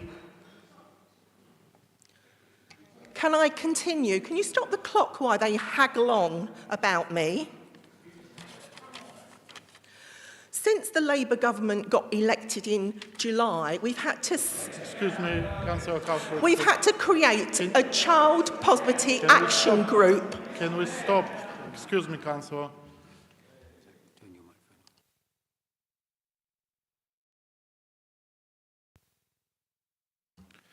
Councillor Howcroft-Scott, you have been invited to withdraw that comment.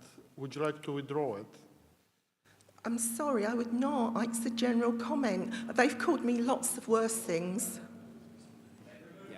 No, so that's it. Okay, we continue with... Yeah, continue. Our government has had to set up warm home funds, that COVID counter fraud inquiry, pothole repairs, the poverty task force for children. You know, I'm telling you, you ruined this country in your time in this 23 years of power, and how dare you want to carry on ruining things in Medway for vulnerable people, spending more money on your holidays than you want us to spend on social care, and how dare you want to cull staff. Councillor Wilde, would you like... Thank you. While Councillor Howcroft-Scott is saying about what's going wrong, could she talk about the winter fuel allowance? That's not point of order or personal explanation. My apologies, Mr. Mayor. No, that's fine. Just let... Councillor Howcroft-Scott, could you continue, please? Yeah. You know, this amendment is not even worth being, you know, Basil Bog-roll, in my opinion. And I have to say, you are just scared that the Labour government are stepping up to improve education for children, early years, supporting schools, and I'm telling you, they resolve long-running industrial strikes. You know, you put junior doctors out on the picket line. How dare you? And actually, we are going to be working hard to improve things for the poorest in our society. We've already had 3 million... Thank you, Councillor Howcroft-Scott. Thank you for your input. No. Okay, I'm going to go this side of the chamber. Councillor Tijan. Thank you, Mr. Mayor. Mr. Mayor, I'm going to talk a little bit about Medway 2.0. Medway 2.0 is a promise that we will strive for excellence in every aspect of our work by focusing on strategic investment, collaborating, and transparent governance. By doing this, we'll create Medway that is not only efficient and effective, but also offer unparalleled value for money. Mr. Mayor, CIFA advice focus on improving financial management, addressing the challenges in children's services, as alluded to by Councillor Howcroft-Scott, adult services, managing our commercial investment in debt, and ensuring effective governance in our capital program. In light of the current economic challenges, Mr. Mayor, it is only prudent to submit a reduction of £250,000 to the Medway 2.0 budget. Such a reduction demonstrates fiscal responsibility and prudence, ensuring that we optimize the use of our resources, our limited resources. Given the substantial investment already made, it is essential to first evaluate the measures and measure the effectiveness of these expenditures before committing additional funds to that level. By reducing the budget, we can focus on evaluating the progress and the impact of the initiatives already in motion. This careful monitoring and assessment will enable us to identify areas where efficiencies can be improved and resources can be better allocated. It also sends a clear message to our community, our residents, that we are committed to a responsible financial management and are taking proactive steps to ensure that every pound is spent wisely, Mr. Mayor. Furthermore, delaying the additional expenditure until we observe meaningful progress allows us to make more informed decisions based on tangible results. This approach mitigates the risk of overcommitting resources to projects that may not yield desired outcomes and ensure that future funding is directed toward initiatives that have demonstrated clear and positive impact. I must mention, Mr. Mayor, that it is pleasing to note that the first meeting of the members' user group will now be taking place on the 25th of March. Mr. Mayor, I stress that we must follow CIPFA advice, reducing Medway 2.0 budget to about £250,000. Thank you, Thank you, Mr. Councillor Mayor. Tisha. Thank you. Okay. I'm going to try to alternate from both sides, so we're going to have a productive debate. I'm going to go to Councillor Mark Prenta. Would you like to speak on the amendment? The amendment, Mr. Mayor. I was speaking against the Conservative amendment, no surprises. I'm disappointed that the Conservatives have proposed their own additional amendment that doesn't support our hard-working members of staff. I know Councillor Hackwell says he doesn't want to hear it, but you're going to have to. Sadly, since austerity and the continuous below-inflation pay rises that has put our staff well behind in pay, not just the private sector, but also against other local authorities, many that are close by. Does the opposition not want Medway Council to be the employer of choice?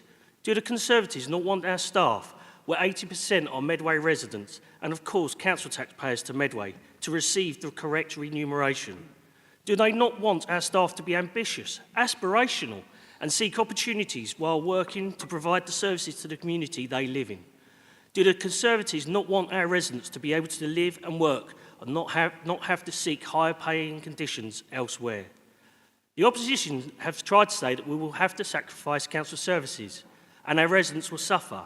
However, what they are missing is that without a highly motivated and highly skilled workforce that are paid a competitive rate of pay, we will be unable to provide our residents the services they require. We will not be able to attract the best talent or keep the talent we already have. In a business, this would be classed as a business risk, and if a business was not willing to invest in its best asset, their current and potential future staff, no organisation will be able to deliver the services it needs to provide. Medway Conservatives continue to be against our public sector workers here at Medway Council. They hid behind austerity to not pay the staff correctly. Hence, that is why our staff are some way behind other local authorities. Again, this Labour administration has listened to the trade unions in addressing the recruitment and the retention issues that exist. I've heard many Conservatives say comments like, "We are giving in to trade unionists," as though they are holding us hostage. As a trade unionist, it's called a negotiation based on many factors on the need of staff retention, inflationary cost of living increases and other complex factors. This budget will address the needs of our staff. I'm not happy hearing members of Medway staff having to use food banks when they are in full employment or having to access in-work benefits. RPI is a true inflationary metric to be used for working people. I can assure you the proposed pay rise is not over double this inflationary metric that your leader has said. This Labour administration, through negotiation, is given a fair and just pay package that benefits the staff and their families, that will allow our members of staff to proudly deliver the service and needs of our residents. And concerning Councillor Wildey's interest in the winter fuel payment, I'm a bit confused as your leader wrote disliking train drivers and accusing them of taking the winter fuel payment. However, you're suggesting that train drivers who are still working but receiving pension would receive that winter fuel payment. So I'm a bit confused by what you want, Councillor Wildey. Thank you. Thank you, Councillor Mark Prenta.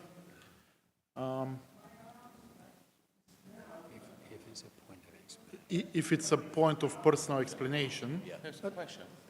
On that question, there's 46,000 pensioners in Medway, and I think we've been told hundreds have been given the winter fuel allowance. So there is £10 million which has not come into Medway, which could have if every pensioner had received their winter fuel allowance. Okay. So I do think that is a fair point to make. And I do think people should appreciate that pensioners may be just over the threshold, but they still need... Thank you for your... No, I haven't quite finished. It's not really personal explanation.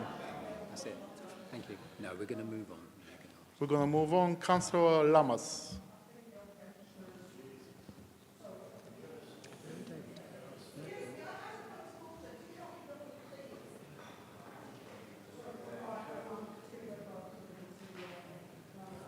Say No. no. Councillor Howcroft-Scott, I'm a bit reluctant. Is it really a personal explanation? Yes, sir, it is. Okay. You know, I do have visual disabilities, but I also have hidden disabilities. If Councillor Wilding wants to make some points which are irrelevant to me, but could he please use the microphone profusely better than he is? Thank you. Okay. Thank you, Councillor Howcroft-Scott. Councillor Lamas. Thank you, Mr. Mayor. Boys who don't know the real world will let you tell you my real world story.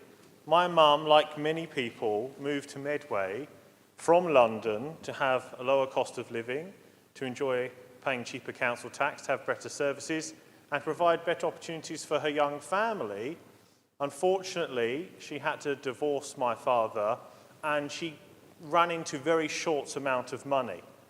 But because of the provision of free swimming across Medway, I and my siblings and my friend enjoyed many fond memories that otherwise could not be afforded to people in my position back then.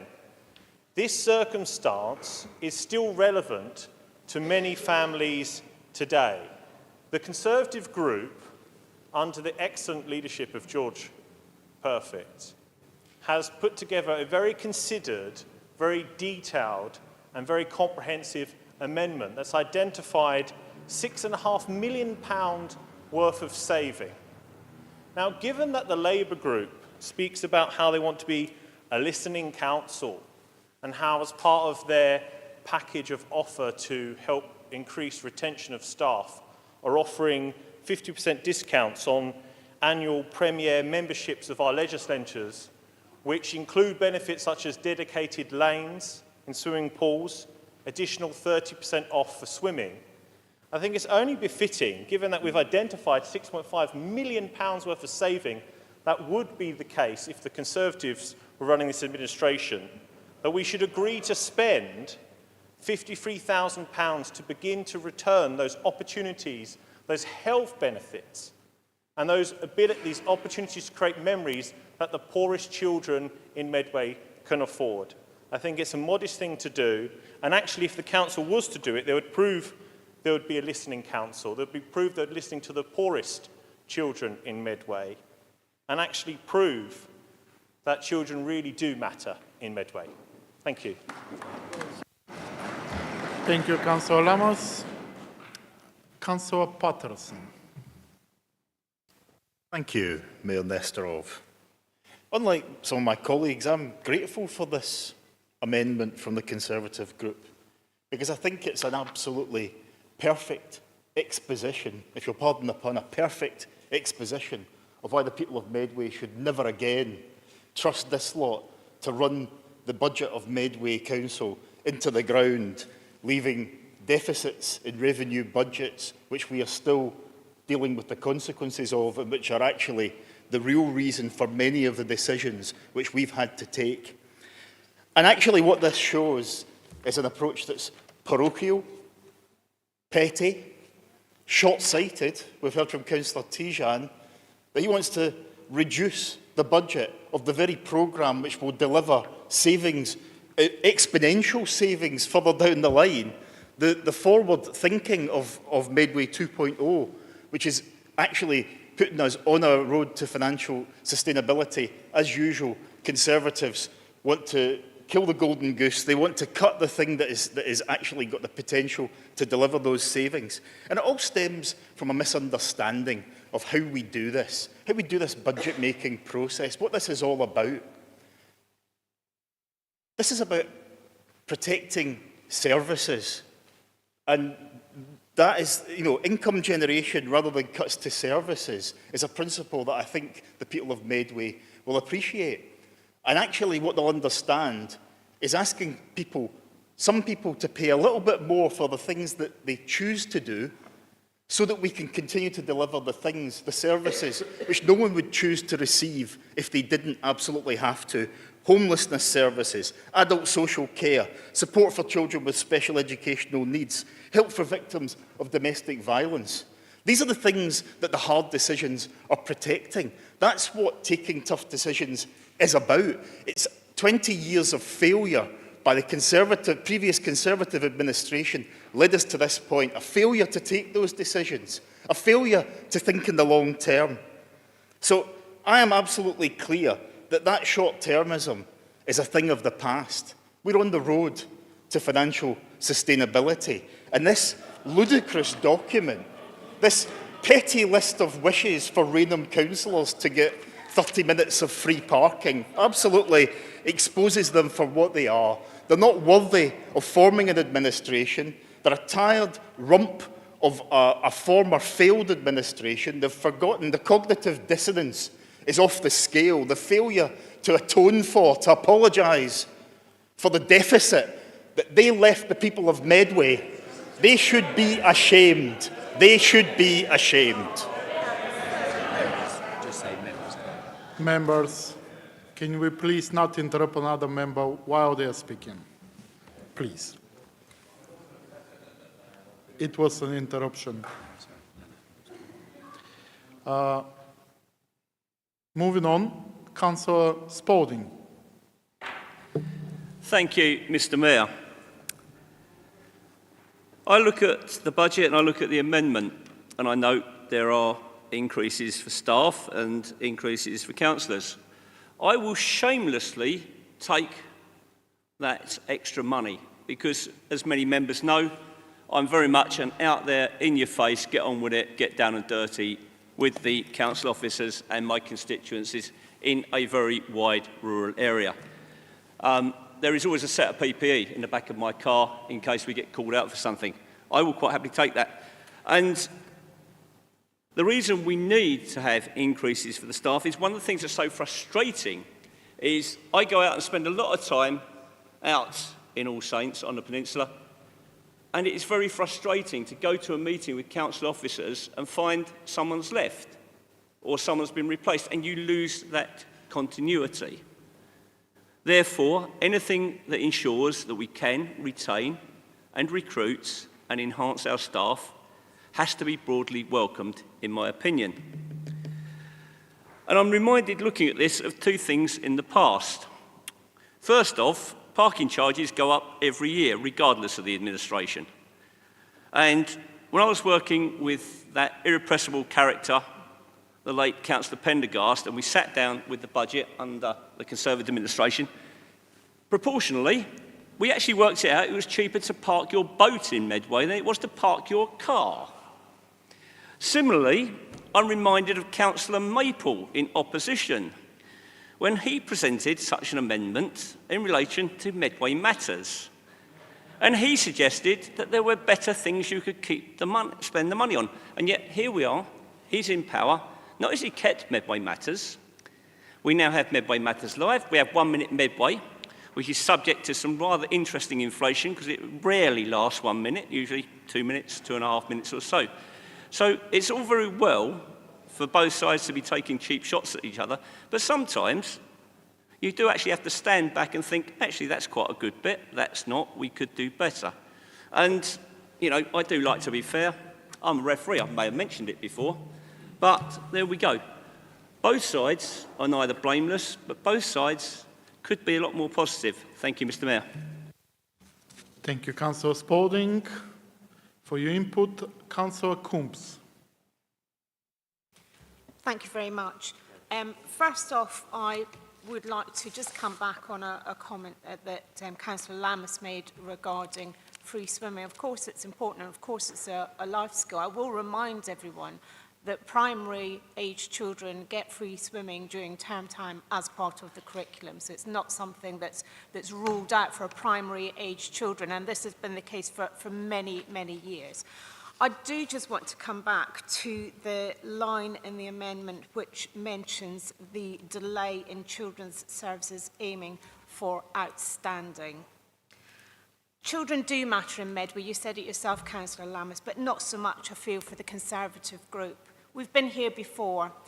Years ago, Medway Children's Services were graded inadequate by Ofsted. The Conservative administration had no choice but to put money into this service in order for them to get an improved grade at the next inspection. And of course, this was the case. The increased funding worked. They got the increased grade. As soon as this happened, the priority disappeared and the funding stopped. And lo and behold, here we are on this roller coaster where they were again graded inadequate. Again, the hand was forced, the money was put in. They take great credit for being the ones who got them back to good, but really they had no choice.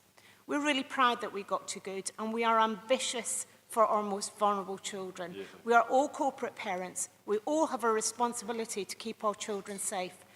Yet this group wants to cut funding yet again. And we know what the consequences of this was the last time it happens. So children do matter in Medway. We truly believe in that. I don't think the group opposite does. Thank you, Councillor Coombs. Councillor Pearce. Thank you, Mr. Mayor. So we're supposed to be a child-friendly city. So in order to achieve that, we actually need to do things like school holiday clubs and not cut swimming for our children. I do agree with pay increases for staff, particularly for the lowest paid. I think that's important. But because of the financial situation we face, I don't believe those at service manager level upwards should receive those increases. Not because they don't deserve it, but because those with the broadest shoulders should take more of the strain. So there are elements in here which I agree with. I don't believe councillors should be receiving increases in their allowances at all, at the same time as cutting free swimming for pensioners as well as children and other services. And then there is a line in here which I'm concerned with because it says staff reduction, but it hasn't actually specified what staff are being reduced on that one. I'm assuming reduction in LGR is the local government reorganisation, which I agree with. We'll come on to that with my amendment. So there are parts of this which I agree with, but then there are some question marks, particularly on staff reduction, if we can have some clarity on that. And then I'll come back in the debate. Thank you. Thank you, Councillor Pearce. Next one is Councillor Brown. Thank you, Mayor Nesteroff. I, like Councillor Patterson, I'm delighted that actually we have this piece of paper. I wouldn't even go as far as to say it's a reasonable suggestion. Firstly, it says take 7 million out of the economy. The majority of this being from the spending power of staff. Unfortunately, in all other meetings, which I have had the misfortune to listen to people pretend that they care about the people of Medway, there seems to be an abuse of staff because not alone do you want to not pay them, but you want to get rid of some of them.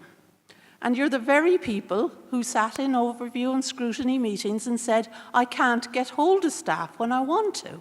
I'm really sorry, but this double standard really has to stop. The other point I'd like to make is this doesn't make any sense. And you're the guys who pretend that you know something about business. Some of you might run businesses, but you know that when you run businesses, you have to have proper systems, you have to have proper staff, and you have to have customers. Your customers are your staff when you're the council. 80% of our staff live in Medway. Get it through your heads. I don't know how long you were in power, but some of you weren't even awake when that happened. I'm not going to talk any more on this piece of paper. Thank you. Thank you, Councillor Brown. Councillor Shoka. Yeah, thank you, Mr. Mayor. I would just like to point out to the two new Reform councillors that whilst I was out in Rochester East and Warrenwood during the by-election, distributing a factual letter on the true nature of the party they represent. No matter how they like to dress it up, their campaign was full of lies. In their campaign, they claimed the council planned to cancel local elections, which simply wasn't true. They promised to Councillor freeze... Shoka, are you going to speak on the amendment? Oh, no, on the original one. Sorry. We're going to go back to the original one after. Thank you.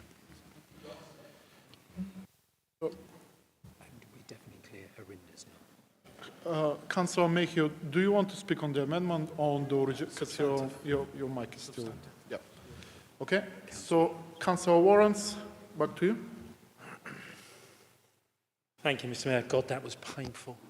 Honestly, I thought there might have been some intelligent comments from the other side, but they failed. They failed miserably, and in actual fact, one member opposite has brought the whole council in disrepute with their behaviour tonight.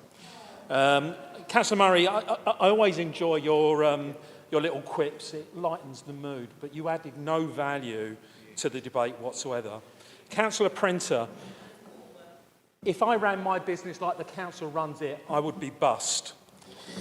Councillor Patterson, you need to demonstrate the savings generated by Medway 2.0, because there haven't been any yet. They've moved those savings budgets somewhere else, so it wouldn't be so obvious that Medway 2.0 hasn't actually generated any savings.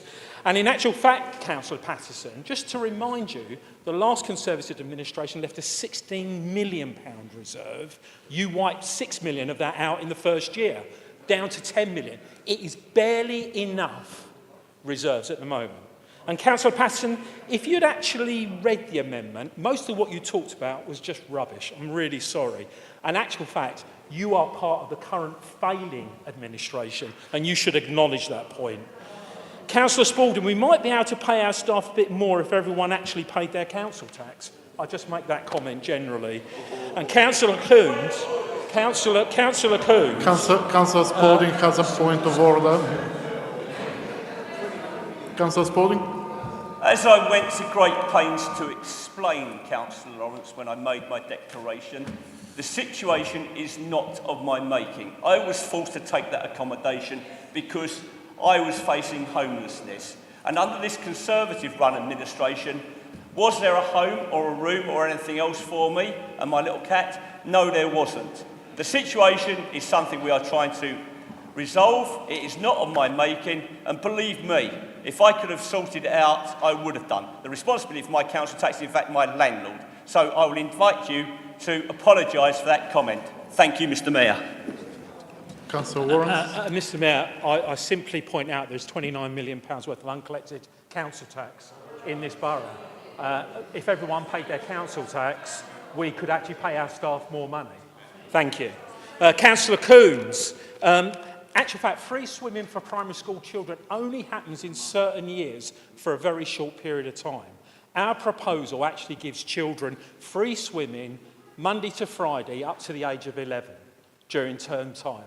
I don't think it's too much, and it is only £55,000. Councillor Pearce, I hope when you actually read the amendment, you might get a better understanding of what we're trying to achieve here. And Councillor Brown, you want to pay staff out of borrowed money. That's the road to ruin.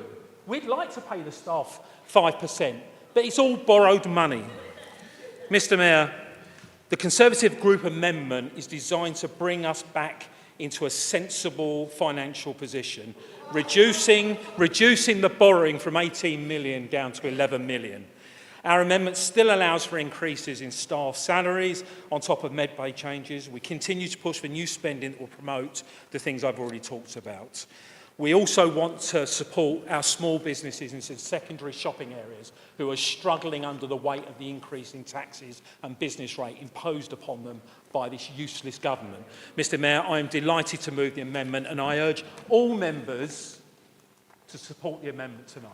Thank you. Thank you, Councillor Warrens. Councillor Pearce, is that a point of order that you want to say? It's just a point of personal explanation. I have read the document, It just says staff reduction. There's no explanation about what that actually is. Thank you. Thank you.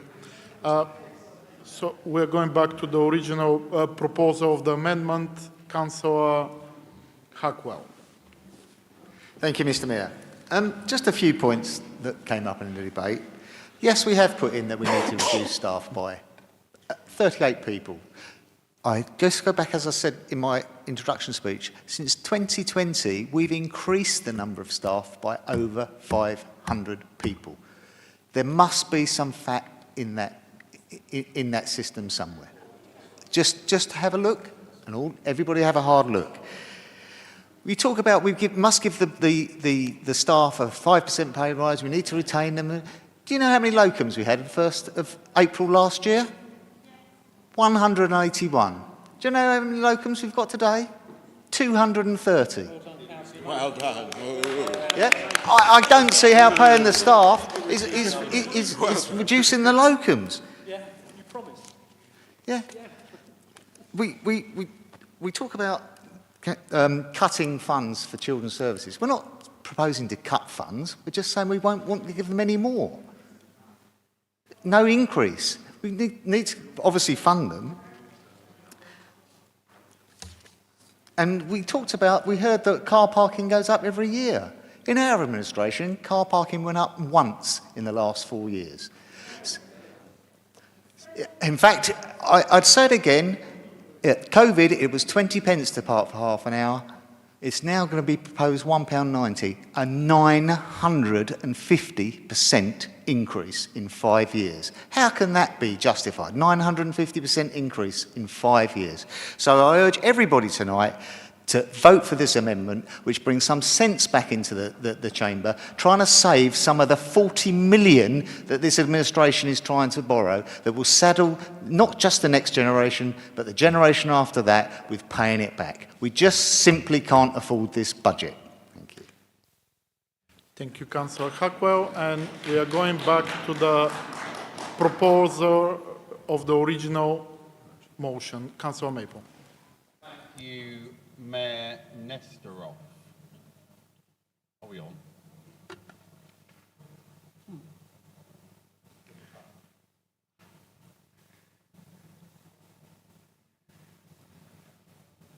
Thank you, Mayor Nesterov. And thank you, Councillor Hackwell, for letting the residents of Medway know that this Conservative opposition group has been learning lessons from one Theresa May, because nothing has changed. What do we see? They've looked here when the guy with the different facial hair was stood here, randomly pulling rabbits out the hat. Today, we're sacking 38 people. Which 38 people? Councillor Pearce is right. He's right to raise that issue. Who are they? Has there been any consultation? Do they even know? No. What a disgraceful way to treat these hard-working individuals. And let's be very clear. As I said in my main speech tonight, there will be occasions where we need to bring in additional resource. So let's be clear. Are you saying, as an opposition group, you're happy with the mess that your previous administration left when it came to the issue of processing EHCPs? We have brought in additional resources, as is well documented, to get that list down. We were not legally compliant when you handed over the keys. And thanks to the brilliant work of the portfolio holder, Councillor Tracy Coombs, working with officers, we're bringing that list down, making sure that our most vulnerable families and those children who need support are not waiting an illegal amount of time to be told what's going on. And we've never said there will be no consultants, but we've seen in legal, in social care, people transferring from being expensive consultants and locums to joining the Medway Council family. And that's an important thing. So this administration will not be supporting this amendment tonight. I thank you, as I say, for showing once again why people chose change. In May 2023, they want a different approach. They want to make sure that valued staff are genuinely valued, not just by a thank you, but by recognising that they deserve not to be going to food banks, that they deserve to be living a decent quality of life, and making sure that we're catching up with our near peers when it comes to the issue of pay and total reward. And let's be very, very clear. Look, nobody really knows the exact timetable for local government reorganisation. We have some working assumptions, but somehow saying that we can wait to improve our children's services till we know that, and actually the staff are going to help us in that journey where we're going to get rid of them, absolute nonsense. This administration is looking forward, and we're voting against this. Thank you, Councillor Maple. We now going to go to a recorded vote. I'm going to ask the Chief Executive, Richard Hicks, to do the vote. Thank you very much, Mr. Mayor. So, members, you are voting on Councillor Hackwell's amendment. I will call each member in turn, and you will indicate whether you are voting for or against, or whether you abstain on Councillor Hackwell's amendment. Councillor Anang. Councillor Anna Shaw. Councillor Barrett. Councillor Bowen. Councillor Brake. Councillor Brown. Councillor Campbell. Councillor Clark. Councillor Cook. Councillor Coombs. Councillor Crozer. Councillor Curry. Councillor Doe. Councillor Etheridge. Councillor Furr. Councillor Field. Councillor Finch. Councillor Gilmore. Councillor Goldman. Councillor Garun. Councillor Hackwell. Mr. Deputy Mayor. Councillor Hamilton. Councillor Alfred Scott. Totally against. Councillor Hubbard. Councillor Hine. Councillor Jackson. Councillor Jones. Councillor Joy. For. Councillor Kemp. Councillor Lamas. Councillor Lawrence. Councillor Mahi. Against. Councillor Mandarakis. Councillor Maple. Against. Councillor MacDonald. Against. Councillor Murray. Against. Councillor Mighton. Mr. Mayor. Councillor Lubov Nestorova. Councillor Patterson. Against. Councillor Peake. Against. Councillor Pearce. Against. Councillor Perfect. For. Councillor Llewellyn Printer. Against. Councillor Mark Printer. Councillor Price. Against. Councillor Sands. Against. Councillor Shockar. Councillor Spring. For. Councillor Stamp. Against. Councillor Tejak. For. Councillor Mrs Turpin. Against. Councillor Van Dyke. Against. Councillor Vine. Councillor Wilding. And Councillor Williams. Against. Mr. Mayor, the amendment is lost. Thank you, Richard. The amendment is lost, so we are going back to the original. And we're going to open the debate again on the original motion, original item. May I please remind members to speak clearly into the microphone? Sometimes when you rise up, we can't hear you clearly. So may I please remind everyone, please speak clearly. We are Councillor Pearce. Thank you, Mr. Mayor. I'd like to bring an amendment to the top table, please. Thank you.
I believe everyone has a copy of the amendment.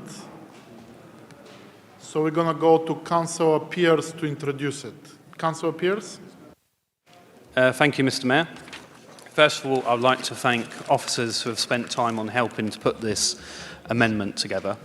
The amendment has been financially tested and is, of course, presentable this evening. This isn't a budget rewrite. I think it would be unreasonable to ask this of officers because of the amount of work involved. So this is literally an amendment about some of the spending priorities in the budget. For whatever reason, we are told time and time again that the council hasn't got any money, but this is not the case. The council has found money for projects when it suits them, such as red routes, school streets and various traffic management schemes that no one has asked for or voted for. And now the council has found additional money, and I reiterate the word additional, which is on the wording, for marketing, devolution and local government reorganisation to the tune of £874,000. £874,000 spent on bureaucracy. No one has voted for devolution or local government organisation at the local election. This is being forced upon local residents. Also, local children do matter. Of course they do. We are told Medway Council is a child-friendly city, but the council has scrapped free swimming for our children. How is that child-friendly? Especially when we have a health crisis. And also, to support what the council leader has said, prevention is better than cure. So let's get our kids swimming and exercising and have a healthy life. We've talked about how the great outdoors is good for us. How does introducing a fresh air and exercise tax in the form of a parking charge at our country parks help with physical and, more importantly, mental health? How can Medway Council believe it's a city of culture when they've cancelled the English Festival and Dickens festivals, harming local businesses and local pride in the process? Not open for business, more like closing businesses. Tonight, we can put these wrongs right and do the right thing for local residents. If you believe we should do this and also fix the potholes and improve our public rights of way, then vote for the amendment. We can fix a lot more potholes. And actions speak louder than words. Let's put people before politicians, before bureaucracy, and before self-promotion of the council. Let's support an amendment that appears to be supported by the public online. Thank you, Mr. Mayor. Thank you, Councillor Pearce. Is that supported? Councillor Elizabeth Turpin, would you like to speak now or reserve the right to speak later? I'll speak now, please, Mr. Mayor. Thank you. Thank you. Councillor Pearce has proposed an amendment this evening which shows some of our priorities for residents of Medway, which I support. That is why our amendment will want to see the return of free swimming. A year later, and this is still a big issue for residents across Medway. Festivals put Medway on the map, far better than yet another city status application. They give families something to look forward to, bring many tourists into our towns and give a vital financial boost to our local businesses. Devolution is being forced upon us, whether we welcome that or not, and therefore should be funded by central government and not by Medway Council taxpayers. The roads in Medway have become very poor. This is not just since May 2023, but they certainly haven't improved. 2 years on, our roads need more investment than this budget provides. In the rural areas, which geographically is a large part of Medway, public rights of way are hugely important. The main road out into my ward doesn't have a path. Therefore, if you want to walk or need to walk, there must be well-maintained routes to allow this. And although, as Councillor Pearce has stated, this is not a budget rewrite, and we acknowledge, the strains of that, but we want to just show where our priorities lay and where we could sort of move budgets and things around. So we urge members to vote for this evening. Thank you. Thank you, Councillor Elizabeth Turpin. And I'm going to open the floor for debate now. Councillor Lamas. Thank you, Mr. Mayor. And I thank the independents because they've highlighted a really crucial point about the difference between sensible Conservative opposition and alternative offerings. So both of us agree about the benefits whether it be health, whether it be opportunities for free school swimming. But the Conservative amendment costed £53,000 and was targeted, relatively modest, and I hope, if anything else, from these amendments this evening, that the Labour administration take that actually away as something that they could actually do, whereas the independence alternative costs almost £500,000. So it goes to show that it really does matter who you choose when it comes to sensible alternative opposition. Thank you. Thank you, Councillor Lamas. Any other member? We don't have any other member, so we're going to go back to Councillor Pearce. Thank you, Mr. Mayor. Just to reiterate that the costs we've been provided have been provided by officers, and they are thorough costs. So we haven't just plucked £500,000 out of thin air. That's what it will cost to reinstate what we had before it was cut. And the reason why it's been increased mainly is because of the splashes. So that's why it's gone from 214, 18,000, whatever it was, up to this figure. So it's just reinstating what we had, and what a lot of residents have said to me that they want back. And it's not just the children, it's also the pensioners as well. Let's not forget the pensioners who used to benefit from this. Thank you. Thank you, Councillor Pearce. Councillor Maple?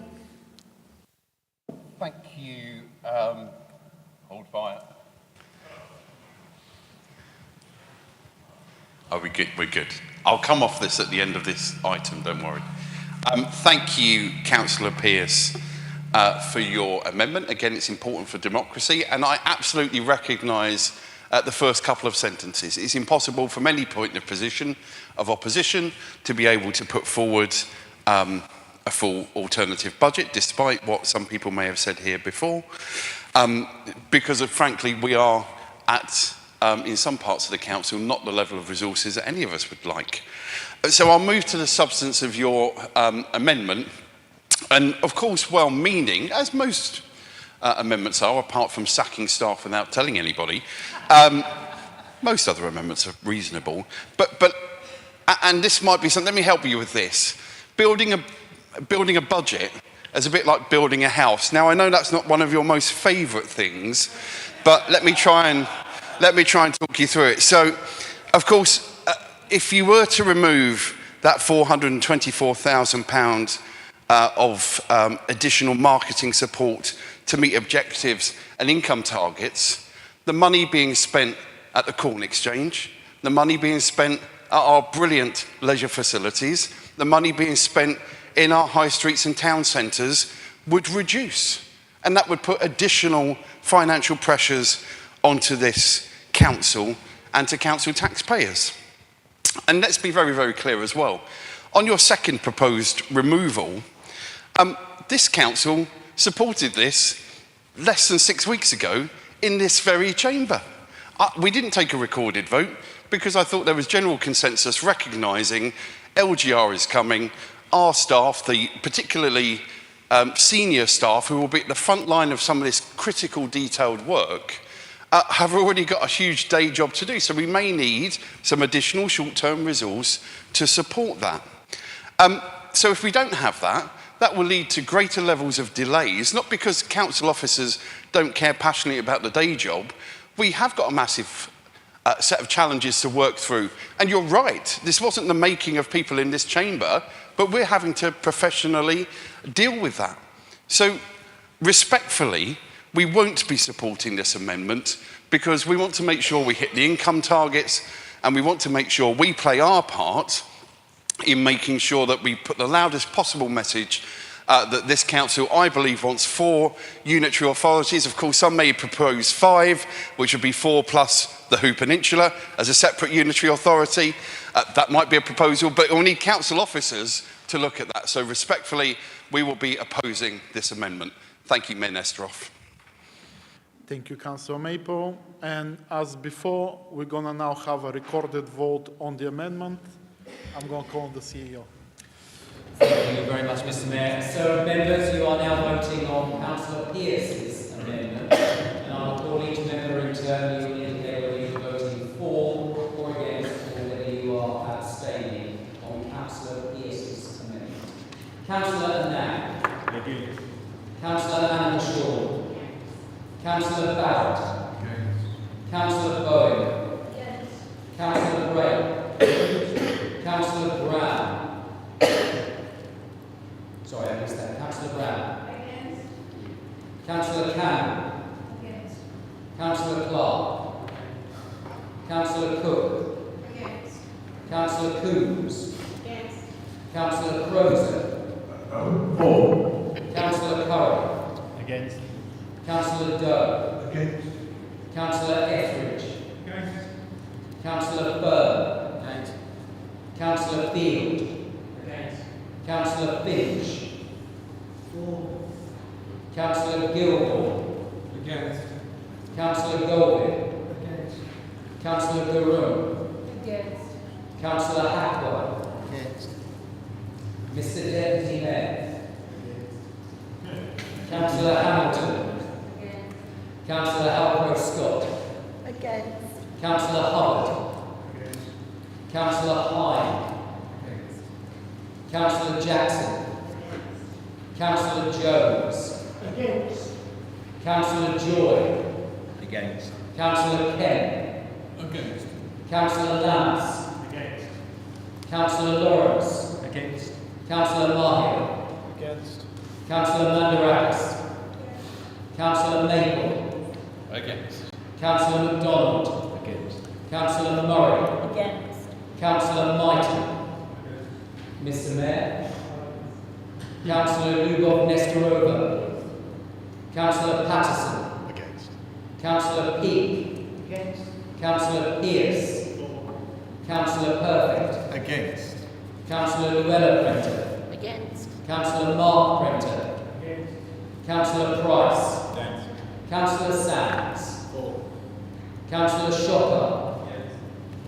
Councillor Spring. Against. Councillor Stamp. Against. Councillor Tejak. Against. Councillor Mrs Turner. For. Councillor Van Dyke. Against. Councillor Vine. For. Councillor Wilding. Against. Councillor Williams. For. Mr Mayor. The amendment is lost, so now we're going to go back to the original item, and I'm going to open the floor for debate. Councillor Price. Thank you, Mr Mayor. I'm pleased to report that at a Medway Children's Continuous Improvement Board meeting this morning, Councillor Coombs and I heard under the item brought forward from Teresa De Vito on quality assurance and children's social care a number of indicators all showing reductions in matters requiring improvements and increases in matters showing good. This on our journey from good services, September 2023, towards outstanding. Our audit domains provide a quality snapshot of the quality of our practice in children's social care. Under assessment, the graphs showed that the majority of our audit domains fall within the cohort between good and requires improvement, with an upward trend towards good. In all, inadequate practice is showing a downward trend and is decreasing. Where practice is graded inadequate, action is being taken by service managers to improve the practice and make sure that children's files are updated. The overall trajectory of the audits indicates an upward trend of quality of work with children, with the number of inadequate gradings continuing to fall. This progress demonstrates that children and families are receiving continually improving services. Moderation data indicates that most audits are graded appropriately and that there is a consistency in the approach towards grading applications. There were similar findings in thematic dip sampling in direct work, Section 20, supervision orders and child protection orders, corrective action being taken by managers where necessary. So we continue to receive a high number of children and families requiring assessment. In November of last year, 530 families came in through the door, 100 more than in the same month in 2023. When it became clear that some of our social workers were carrying out caseloads of 40 or more families, I approved a recommendation from the Acting Assistant Director of Children's Social Care to recruit 8 more experienced social workers in order to help decrease caseloads. Now, Councillor Coombs and I spent a morning on the 30th of January with the SPAR team, that's the single point of access, and the MASH team, Multi-Agency Safeguarding Hub. And the staff in those teams received a number of quite harrowing calls. Morale, though, is good, with staff valuing support from both their peers and service managers. We heard that a number of exit interviews from staff who have left, unfortunately, went missing, affecting our ability to track themes as to why a number of our children's social care staff have left. However, corrective action has been taken to allow us to receive results from interviews from more of our staff who have left. Practice development sessions are having an impact, with good practice being shared on SharePoint. In the budget being moved by our leader, Councillor Vince Maple, it includes further investment into assistant team managers in order to provide more consistent supervision of and support to our staff. Thank you, Mr. Mayor. Thank you, Councillor Price. Councillor Warrens. Thank you, Mr. Mayor. This Medway Labour budget is a dereliction of duty that places Medway Council closer to the financial abyss than at any point since the authority came into being. Never was it ever truer that socialists always run out of other people's money. Councillor Maple and his cabinet are equally responsible for the financial mess that they have created. The cabinet may be diverse, but as I've said on many previous occasions, doesn't make it competent. Medway Labour have failed to deliver the zero increase in council tax promised by Keir Starmer before the general election. You cannot trust any promise made by any Labour politician. So where are we with the budget? The EFS has now grown to £21 million for this year. Councillor Maple seems to have lost another £6 million. And we're looking like we're going to be borrowing another 18 million for the new financial year. It's beyond reasonable doubt that Councillor Maple has lost control of his own budget. But based on, we've seen tonight that Medway Labour are going to continue to borrow £39 million for the first 2 years of this administration. Councillor Maple, you promised to keep Medway Council's tax as the lowest in Kent, but that is now shot to pieces since the borrowing is equivalent to a council tax increase of more than 21%. And worst of all, that borrowing is incurring interest that will further reduce the services that the council can offer its residents for the next 20 years. Council taxpayers are now paying more in tax and getting ever less for it, except for bigger interest bills. There is an additional point I want to make tonight regarding the Labour budget. We are likely to be merging with at least one district council in the next 2 to 3 years, maybe 2. I'm just envisaging the meeting that Councillor Maple has with his opposite numbers when he sits down with his budget and he has to tell them that their residents are going to be picking up the tab for his borrowing. I imagine that's going to be quite a difficult conversation. Mr. Mayor, we have put forward an amendment tonight that was defeated, but it was an amendment designed to bring us back onto a stable footing. It still included borrowing because that's the fact we're in. I will be voting against this budget because this budget is a disaster. It does nothing for the people of Medway. It just takes us down an ever deeper route of higher borrowing, more interest, and that is not acceptable. Thank you, Mayor. Thank you, Councillor Warrens. Next one, Councillor Curry. Thank you very much, Mayor Nestrov. One of the things that I love most about Medway Council is the fact that all of us here tonight, I include all of us in this, despite the recent debate, from all sides and our amazing officers are here because we care about our community. We may not agree on all the detail, but together we have to deliver dozens of services every single day of the week. Everything from the collection of our waste, which was described and discussed at ONS last night. And the chair of that committee said that the work done by the staff of Medway North was brilliant. To the way we care for our children and our families and our vulnerable people. I'm constantly amazed to see the dedication of our staff who deliver for our communities. They really do care about our green spaces. Delivering a new park at Deangate is an amazing achievement for the people in the community around Who. They really do care for our environment. We're bringing down the levels of pollution as quickly as we possibly can by improving bus services and a new waste fleet that we've just started to bring in that we've purchased. And when flooding happens or water pipes burst, even at Christmas, they're out there, they're the first on site. As for planning and development, Getting a local plan adopted is fundamentally important, protecting us from the speculative development which we've seen around Cliff. The very wards where the independents are operating at the moment, those wards have been suffering from speculative development, and we have to get our local plan in place in order to stop that from happening. Even in close to my own ward in East Hill in the Capstan Valley, same again there. Allowing us to decide on the future of our community has to take priority. So in that respect, a huge thank you to the officers and the finance team for the work they've done to pull this together, and for the leader of the council who works solidly on this for heaven knows how many hours a week. This all comes at a cost. We are spending, as we've heard, over £1 million a day, and we have to get that money in from somewhere and somehow.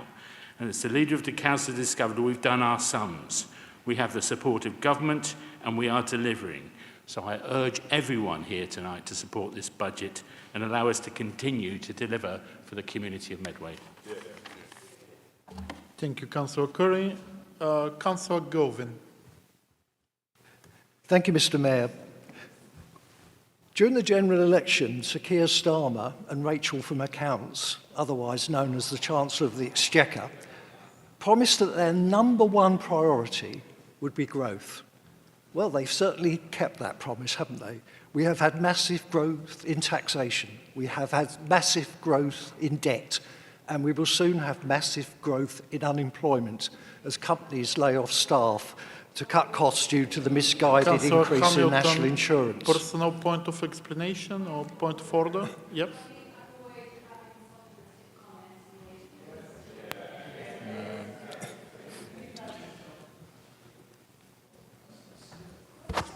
Have I said anything that is not true?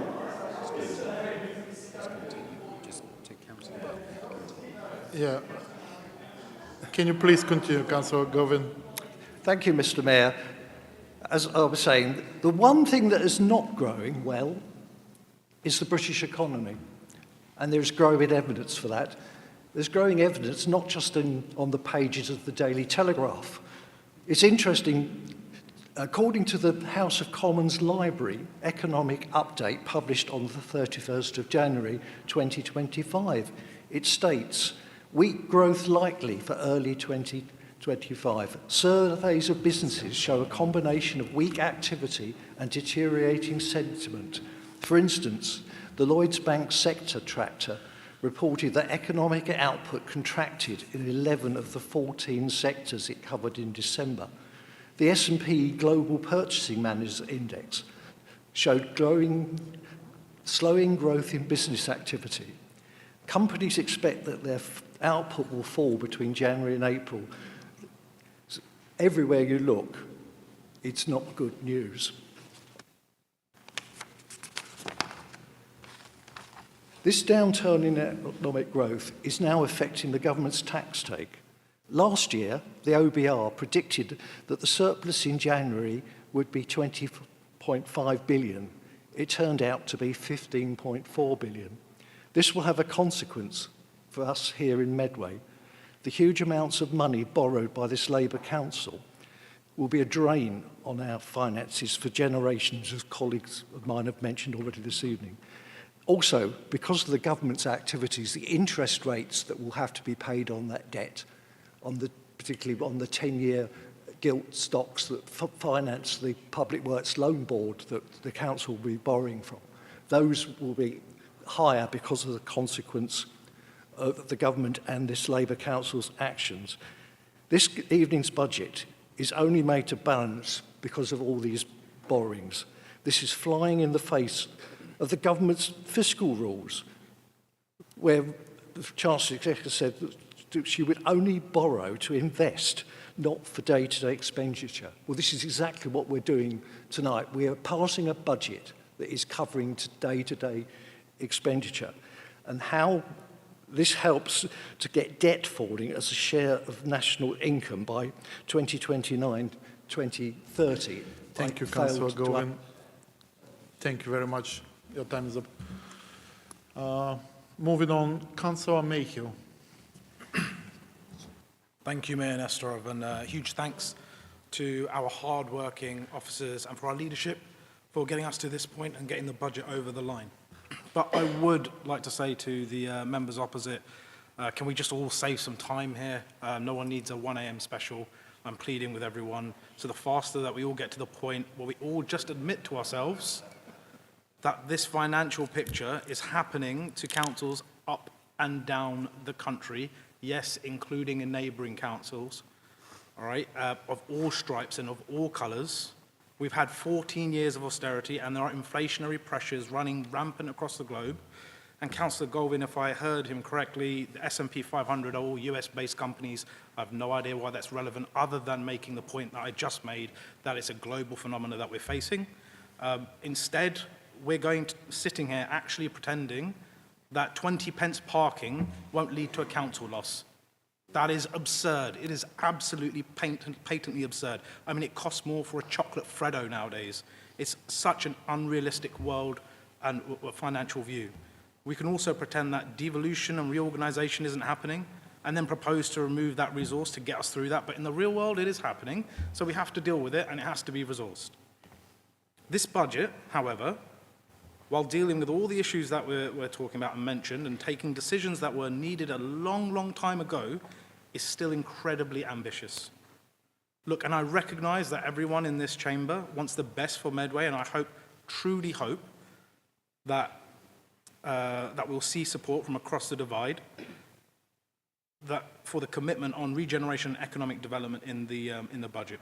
Right-sizing the resourcing for social economic regeneration will allow us to develop and deliver on so much. The ability, for example, to horizon scan and bid for new funding opportunities, which in the past didn't have the software to do. To develop strategies such as our river strategy, another important missing element. Resourcing and staffing the Shared Prosperity Fund, which has been a massive success and is recognised by government as a standout model of delivery Medway, supported by and leading from the work of my predecessor, Lauren Edwards MP. And Mayor, we can't go on neglecting our markets in our towns, which are so incredibly important for the vitality of our town centres. So we're correcting for that in this budget. We will, of course, need time to develop them, as all good markets need, but I'm certain that Medway and its population can support a range of vibrant markets in Medway, and I'm sure all councillors would support this.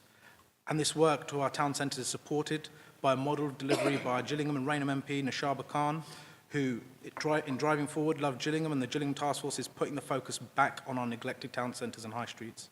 Mr Mayor, this sits alongside all of the previous work that officers and members already do, which I could list on and on, but I'm running out of time, so I recommend everyone vote in favour. In favour. Thank you. Thank you, Councillor Mayhew. Councillor Spalding. Thank you, Mr Mayor. I'm not going to deal with some of the negativity that's gone on here, because let's finish and deal with a piece of positivity, and I'm pleased that I've already had a chat to Councillor Gurung on this, and I appreciate we're going to get the money back, hopefully, for it. £50,000 for VE and VJ celebrations. And I was a little concerned because I got the events guide, as we all do, and there was nothing in there. It will not surprise you to know a few of us veterans have already been working on a few things, and we will be bringing this to Councillor Gurung and her events team's meeting.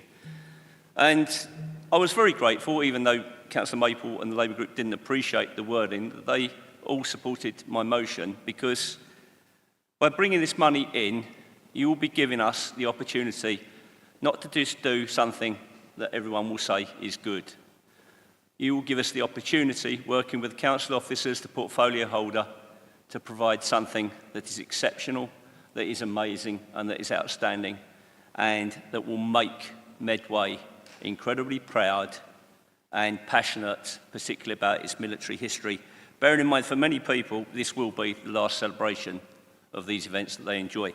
So on this particular amendment to the budget, I'm incredibly grateful that it's coming forward, albeit £50,000, and just watch what we will produce for you. Thank you, Mr Mayor. Thank you, Councillor Spalding. Councillor Field. Thank you, Mayor Nesterov. Thank you to Medway officers in developing this budget, and thanks to the members of the committee I'm proud to chair for their work in scrutinising these proposals. This is the second year of a Medway Labour budget, and the first one under a national Labour government, with 3 Labour MPs making our voice heard in Westminster, working together to repair the damage left by us by the Conservative Party opposite, who gave us Prime Ministers that lied over Partygate, lasted less time than a lettuce, or forgot to take an umbrella outdoors. As Chair of the Regeneration, Culture and Environment Overview and Scrutiny Committee, we are starting to see the benefits growing. Successfully delivering the Cosington Park Sports Centre under budget, with surplus invested in Strood and Hoos sports centres, a new waste collection replacement fleet under budget, the LTA investing in upgraded tennis courts in Chatham and Gillingham, Regeneration delivering the Paddock, Ascend, and later this year, the James Williams Healthy Living Centre and Mountbatten House in Chatham.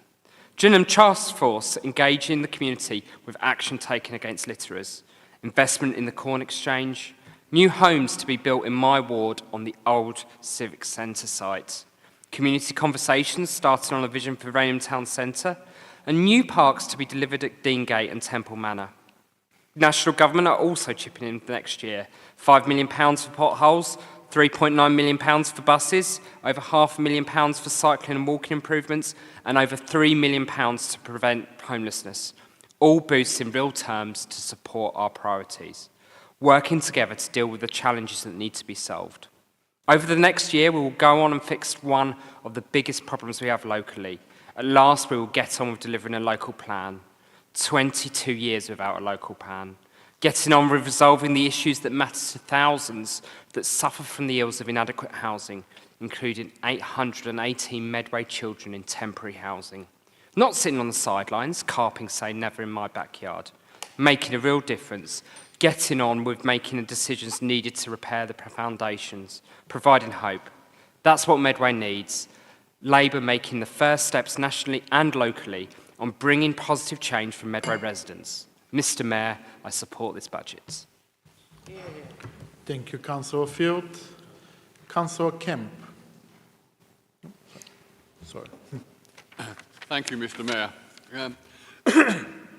I really want to address just a single line in the budget that has the potential to have a significantly impact our local economy, namely the massive increase in short-term car parking charges. This change, whilst to at least 1 or 2 members opposite is seemingly minor in the overall scheme of things, can have far-reaching consequences for our small businesses, which are the backbone of our community. Firstly, let's consider the immediate effect on footfall. Small businesses rely heavily on customers who make spontaneous visits. Increased parking charges can deter these potential customers from visiting our town centres, especially in Rainham, where businesses have reported to me a noticeable drop in footfall since the introduction of the new parking tariffs. When customers are faced with higher parking fees, they may choose to shop elsewhere, where parking is more affordable or even free.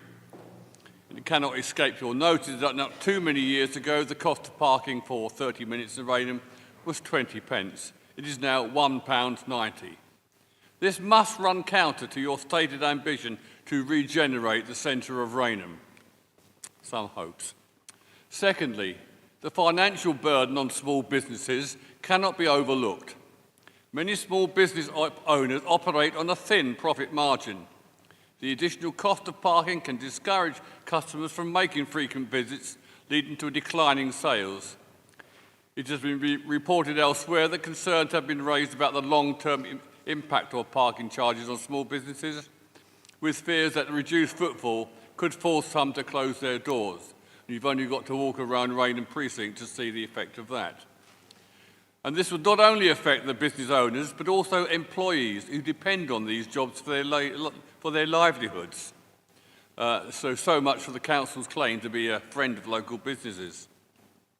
Moreover, the increased parking charges can disproportionately affect vulnerable groups. For instance, elderly or disabled individuals who rely on their car for mobility may find it more challenging to access essential services and shops. This could lead to further isolation and social care issues. So in conclusion, Mr Mayor, While the intention behind the increase in parking charges may be to address financial challenges by your council, we must carefully consider the broader implications. The potential decline in footfall, financial strain on small businesses, and the impact on vulnerable groups are significant concerns that cannot be ignored. It is crucial that we find a balanced approach that supports our local economy and ensures the continued vitality of our small businesses. Thank you, Councillor Kemp. Your Thank you, time is Mr. Mayor. up. Thank you. Councillor Stump. Thank you. The ongoing work of the Council's Planning Department has secured millions in developer contributions, and I am delighted to report that an additional 201,000 is being directed towards planning services, ensuring that our team has the resources needed to manage growth effectively and deliver the very best outcomes for Medway. I am pleased to share some fantastic news regarding the vital contributions that developers are making to our community through Section 106 agreements. These funds are not just figures on a spreadsheet, they are investments in our people, our places and our future. From the regeneration of Rochester Riverside with 130,000 contribution towards Rochester Pier improvements to the transformation of Kingsnorth Power Station, where investment in a 10-year travel plan will enhance connectivity, these projects demonstrate our unwavering commitment to building a better Medway. The commitment to sport and community wellbeing is evident in the multi-million-pound investment at Cliff, where 2 full-size playing pitches, a modern pavilion and community buildings will serve local people for generations. Similarly, the development at Bardale Wharf in Rochester is set to breathe new life into the area, improving public spaces and fostering economic growth. But it doesn't stop there. Our commitment to healthcare is clear, with over £43,000 dedicated to the Rainham Local Primary Care Network and an additional £35,523 invested in expanding healthcare capacity in Cliff. These essential contributions will ensure that our growing population has access to the quality healthcare services they deserve. These agreements reflect a collaborative effort to ensure that as Medway grows, it does so in a way that supports and enhances the well-being of its residents. They provide opportunities for better health services, improved schooling and upgraded community facilities, ensuring that everyone has access to the resources they need to thrive. We are not just building houses, we are building communities. We are creating places where families can grow, businesses can flourish, and people can lead healthier, happier lives. I look forward to the work the Planning Committee can do to support the positive transformation of our communities through into 2025 and 2026. And then it is important that Medway Council and ourselves recognise VE and VJ Day. We must remember and honour the sacrifices that were made by so many, our families and those who are still with us today. We must never forget the courage that they showed and how they served to see us through our darkest hours. Councillor Stump, your There time were is years up. of wartime restrictions and danger. Councillor Stump. Sorry, but your time is up. Next one is Councillor Joy. Thank you, Mr. Mayor. I'll take you back to this time last year when Councillor Maple was delivering his first budget. And he said at the end of that budget that the numbers had been worked out to ensure that we didn't need to overspend. And I know he said that generally from the heart. And all of us wish that budgets never go over. But the area I shadow, Children's Service and Education, is projected overspend of 5.258 million. One of our biggest areas of issue. And the education side is 3.372, mainly driven by the hemorrhaging of cash and transporting SEND children out of Medway for education. The last government approved funding to build the Cornwallis Academy, which we've all known we've needed since when I was first on the council in 2015. and every one of us in here wanted to do. When the new government took over, everything was put on hold. We're currently at a stage that no decision is being made because the Minister has not given direction. 6 months since the Minister's been in post, not given direction. So, we're not against borrowing, but it's borrowing that's actually going to reduce costs. So, if this council was to build the Cornwallis Academy themselves, costs would be between 40 to 42 million. With the repayments on that, as confirmed by our Chief Operating Officer, would be between 2 and 2.25 million per year. Reduction in costs of sending children out will reduce from 36 to about 26,000 on SEMH for a 160 position school. On top of that, you'd save between £4,000 and £6,000 a year on the transport costs. So that would give you, if it was built with 40 million, that would give you a saving of up to £500,000 from what you're paying and what you're saving. The only way that could be recognised would be if the council ran it itself. Currently, we're not allowed to do that. But there is another way, and I know it's a way that the opposition do not like, but if we formed a LATCO and did this as a free school, we would be able to do that.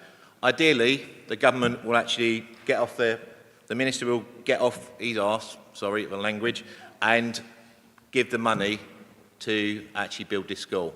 But if not, we need to be looking to doing it ourselves so we're not failing the most vulnerable children in our society and making sure that they get the education that they deserve. Thank you, Councillor Joy. Councillor Coombs next. Thank you very much. Thank you very much, Mayor Nesterov. The previous Conservative government simply did not prioritise education.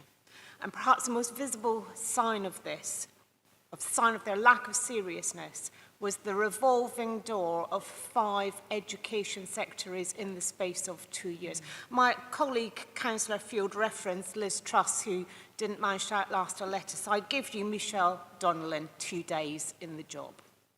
This Labour government's already clearly demonstrating its understanding of the importance of getting things right for our children and young people and their commitment to making this happen. In the autumn budget, an additional £2.3 billion was allocated to schools, around £1 billion for high needs funding, and this represents a 1.6% real terms growth in school spending per pupil. Here in Medway, this means an additional £17.54 million for core school budgets, ensuring schools can invest in education and the SEND support that our children need. The number of children in Medway with special educational needs continues to grow, and you will have seen that there's more than 2.5 million additional SEND funding in our budget, primarily to address the increasing demand in SEND transport. You'll also see that this administration has invested £468,000 in permanent staffing and the creation of a floating support team to improve service capacity for our SEND children and responsiveness to their needs. The recently completed transport review shows that we are serious about taking care of the public purse, and changes show projected £784,000 saving. This will ensure that we continue to meet our statutory requirements at the same time making efficient use of available resources. But this budget contains much more than just our investment in schools and SEND to lead to improved outcomes for children. It's difficult for children and young people to focus on their learning if they arrive at school hungry, tired, in poor health, or worried about other aspects of their life. This government's investment in free breakfast clubs means that our primary children will not start the day hungry, and I'm delighted that St Helens Church of England Primary School in Cliff has been selected to take part in the early adopter programme, meaning that children at this school will be among the first in the country to benefit. The investments this Labour administration is making to improve public health, to prevent homelessness, to provide safe accommodation to those fleeing domestic abuse, and to provide better quality, safe homes will all lead to improved physical health and mental health for children and young people whose families find themselves in difficult circumstances. Thank you, Councillor. Meaning they'll arrive at school ready to learn. Thank you, Councillor Coombs, for input. Next one is Councillor Elizabeth Turpin. Thank you, Mr Mayor. The Leader of the Council this evening talks about their next steps to financial sustainability. Councillor Patterson thinks we are on the road to financial sustainability. I hope he's got a good map because I think it's going to be a long drive. Let's hope he doesn't stop on a red route or puncture a tyre in a pothole along the way. But this budget does not provide sustainability, more borrowing which has put this council's finances in the position they are in now. What other decisions, projects have led us here? Purchasing the Pentagon Centre, Innovation Park Medway, building a brand new leisure centre on years of borrowing? I do acknowledge the work that this administration has done, bringing in SITFA and work on property reviews, but I worry that this will not come soon enough. We continue to see decisions that do not make financial common sense. Red routes. If this is going to be a success for Medway, then ultimately no fines will be generated, but instead it has been based on it generating income, paying for itself and far more on top. Although I acknowledge that for many years local authorities have not been financed adequately from central government while having increasing demands on social care budgets, it is astounding that the Leader and other members of the administration keep talking about Tory austerity. From the Labour Party, with their withdrawing of winter fuel allowance, reduction of foreign aid, alongside record high taxes, and here in Medway, the end of free swimming, Labour seem to know all about austerity. It seems now we have a few years ahead of us of Labour austerity. Thank you. Thank you, Councillor Elizabeth Turpin. Next one is Councillor MacDonald.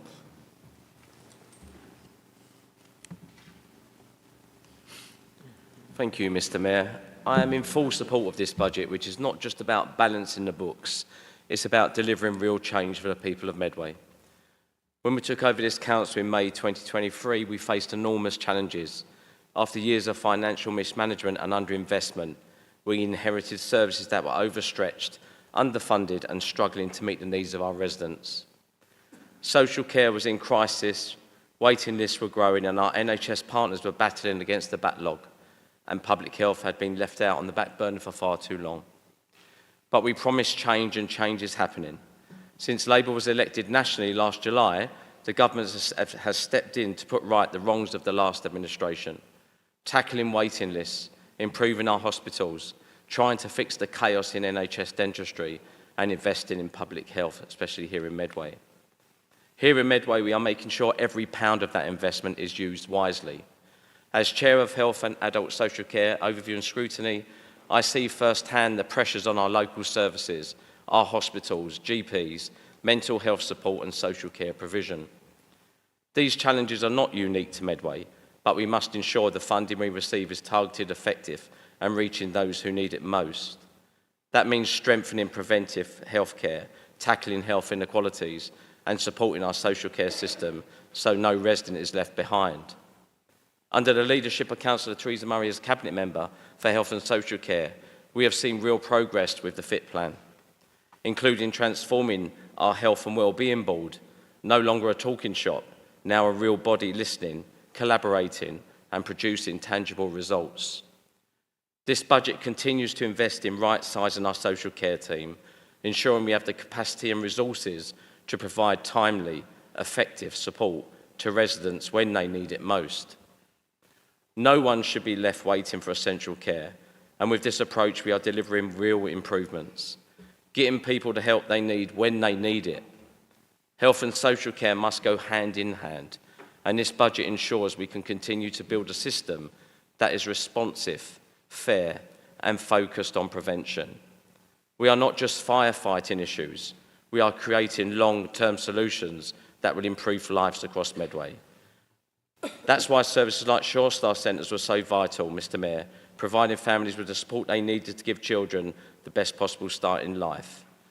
The closure meant that we are now dealing with the consequences, higher demand on social care, worsening child health disparities, and families left without the early help they deserve.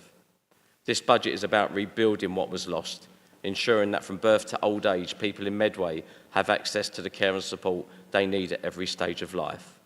This is a budget built on fairness, responsibility and long-term thinking. I urge colleagues to support it.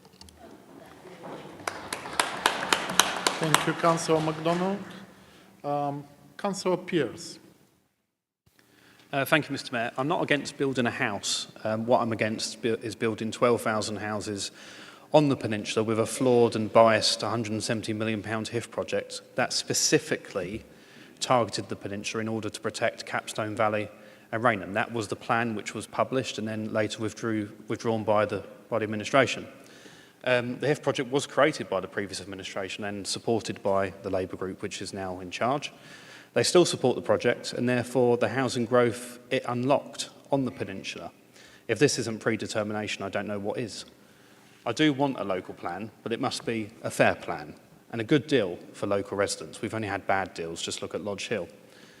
The elephant in the room here, unfortunately, is the 30,000 housing target set by Angela Rayner, which will impact everyone in the Medway Council area. These figures are simply not sustainable. The local plan will just be a damage limitation exercise, pretty much. For the record, I have actually voted for planning applications on the Hoo Peninsula because I can judge applications objectively. Just Google search the grain application. I voted in favour of that. But I am a proud NIMBY because I will always oppose a bad deal for local residents or local wildlife in my backyard. Thank you. Thank you, Councillor Pearce. Councillor Gurung. Thank you, Mr. Mayor. I fully support the budget being presented before the Council today. Despite the difficult financial situation we inherited from the last administration, we are carefully steering the Council towards delivering a budget that shows that we do not shy away from our statutory responsibilities, nor our support for our communities most vulnerable. As leaders, we need to be open, honest, and responsible. There are difficult decisions we wish we didn't have to make, but we are genuinely trying to deliver as much as possible within the limitations of the budget and still remain ambitious for Medway. Despite the ongoing difficult financial situation, yesterday I presented my comprehensive report to the Regeneration, Culture and Environment Overview and Scrutiny Committee as the portfolio holder for Heritage, Culture, Sports and Leisure, highlighting all the wide-ranging, outstanding services that the various teams under my portfolio deliver day in, day out for the residents of Medway, even garnering regional and national recognition and our vision and aspirations for the future. All members rightly recognized and commended the achievements of our hard-working officers, be it in the events, festivals, theatres, archives, libraries, community hubs, heritage, Medway Sports, Leisure, Corn Exchange, Rochester Corn Exchange, for serving our local residents with pride, commitment, diligence, and also strengthening our pride in place. This budget demonstrates our ongoing commitment to invest in our sports and sports centres across Medway. We are investing in tourism, events, arts, culture, and heritage, such as the Brook Theatre, becoming more inclusive than ever in all our services, as well as commercially self-sustainable, becoming commercially self-sustainable across many parts of my portfolio. Passing the budget today will also allow the outstanding work and our vision and aspirations for Medway to continue. I would also like to thank our leadership for proposing that a separate special budget is set aside so that Medway, with our proud naval and armed forces history and her residents, including, of course, all our veterans and armed forces family, can join the nation in celebrating the 80th anniversary of VE Day, where we unite to celebrate 80 years of peace since the end of World War II in Europe. As we know, VE Day 80 is not only a tribute to those who fought for freedom, but also a powerful reminder of the resilience and unity that have defined our country ever since. Across Medway, we will work together with key partners, including Veterans Group, to implement an exciting plan to join the nation in this celebration. So I am conscious that my time is running out. So in summary, I would like to urge all members to support this budget. Thank you. Thank you, Councillor Gurung. Thank you. Councillor Tijan. Thank you, Mr. Mayor. Mr. Mayor, we are in the minority. We are in the minority as a council. There are 317 councils in England. Only 30, less than 10%, are in a situation of applying for exceptional financial support. Something I never heard of until this Labour administration took over last couple of years. We never heard about exceptional financial support. The inherited 60 million reserve, and we've got a budget. And we've got a budget before us. I would just pick on one line, Mr. Mayor. Considering the pressing need for judicious allocation of resources, look at this proposal for the allocation of £450,000 for the creation of a local government reform or devolution policy unit. This raises several concerns, Mr. Mayor. Primarily, allocating such a substantial amount, a substantial sum of money in a budget already seeking extra financial support. Some members indicating a point of order. Councillor MacDonald. Point of correction, but the opposition did vote on that at the last council meeting. So it's just, you know, it's being thrown at us. I just want it to be known. They voted for that money to be invested.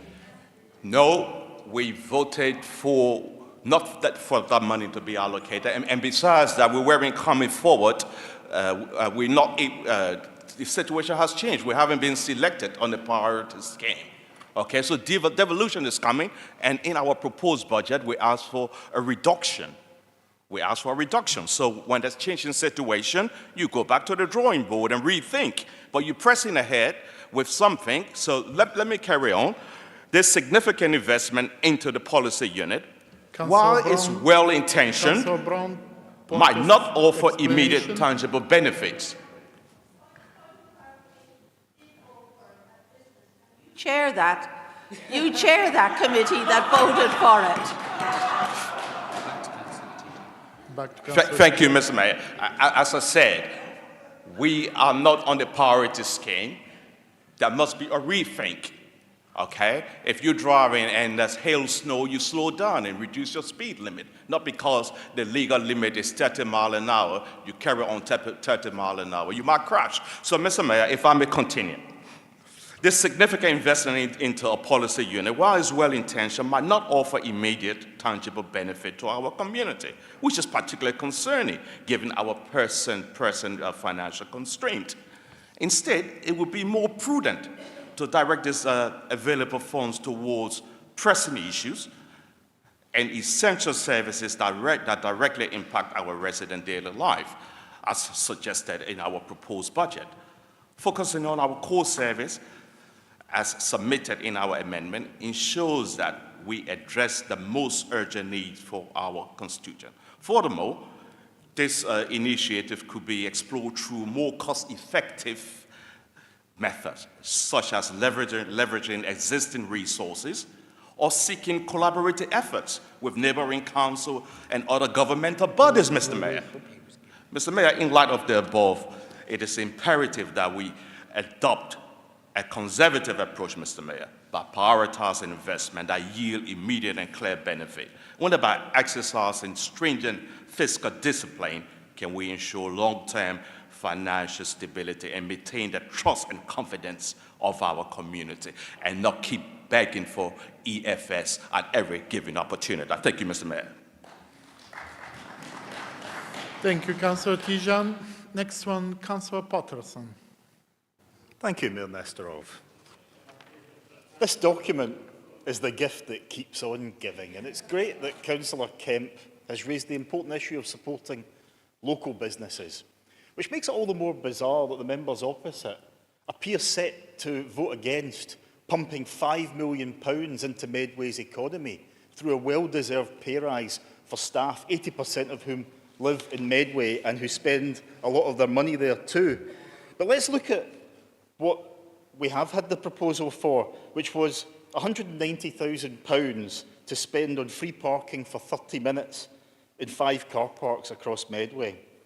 So that is about 1,000 cars per annum, 1,000 30-minute stays per annum, about 2.75 per day, or actually split across the 5 car parks, half a car per day per car park.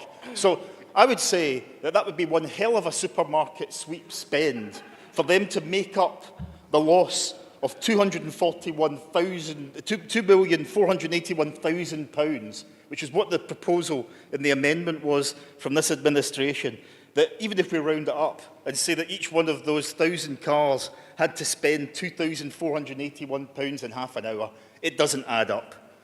This is financial advice from the sort of blokes you imagine might pay full price for a DFS sofa. Councillor Joy, point of order. Point of order is, I don't know where he learnt his maths, but the figure is 190,000 at £1.90 on a saving, divided from that 190,000 is 100,000. So not the 1,000 that he come up with. Thank you.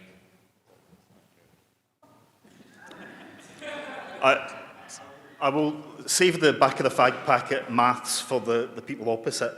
Mention of road condition earlier throws into stark relief the difference between posturing and progress, between the scale of our ambition and the paucity of theirs. We've seen an amendment rejected which sought to rob Peter to pay Paul £55,000 for the highways budget, which has itself been boosted by £5 million by this Labour government in 2025-26. For perspective, £55,000 barely covers the annual rent for the multi-hog used to fix our roads. In 2021, a business case was presented to and rejected by the then Conservative administration to buy this piece of kit for £155,000. That's a decision which has resulted in Medway taxpayers since then forking out £188,000 to rent it. It's emblematic of the lack of grip shown by the previous administration. Short-term thinking costing Medway taxpayers dear. It's stepping backwards, ducking decisions, selling residents short. The arsonists, once again, telling us they don't like the way we're putting out the fire they started. I urge members to support this budget, which is progress and it's long overdue. Thank you, Councillor Patterson, for your input. Next one will be Councillor Campbell. Yep. Thank you, Mayor Nesterov. It is by now a truth universally acknowledged that we have inherited a significant fiscal challenge, inherited from a previous rapidly declining administration that sadly did not go gently or gracefully into the good night. I want to express my gratitude to this Labour administration for dealing with this challenge in a responsible, even ambitious way. I'm reflecting on the areas related to the committees I serve on.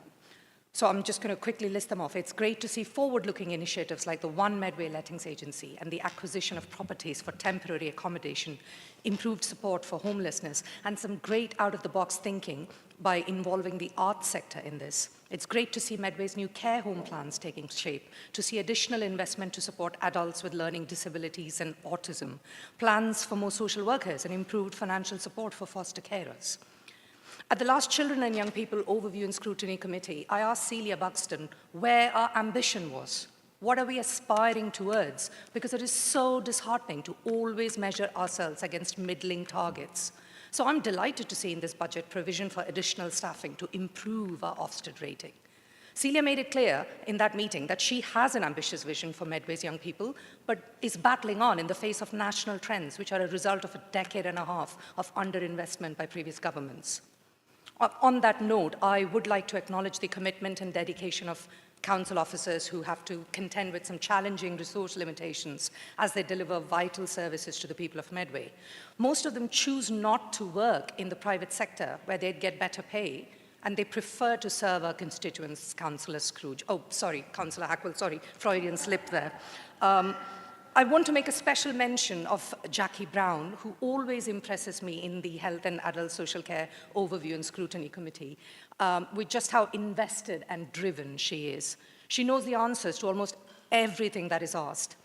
When I consider the savings the adult social care team need to find and worry about how that will affect our residents in need, I feel reassured that Jackie will direct operations fairly and justly.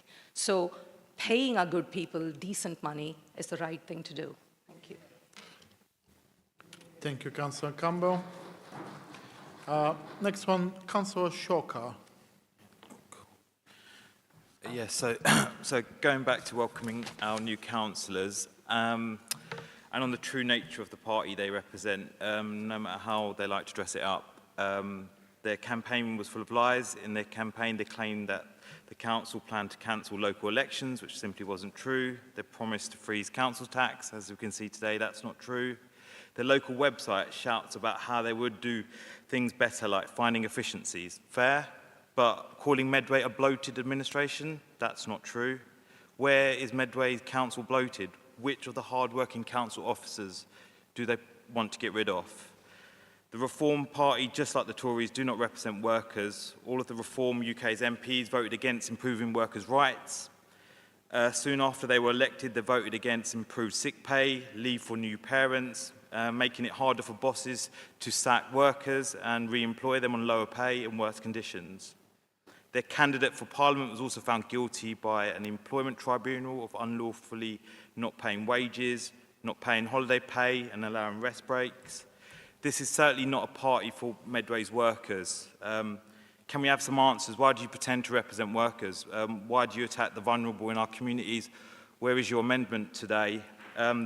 This Labour administration's budget has been put together carefully and does what is needed with what is available, following the failure of the previous council administration, the previous Conservative government, and ultimately the current economic system. So I will be supporting it. Thank you, Councillor Shoka, for your input. Next one is Councillor Luewa Prenta.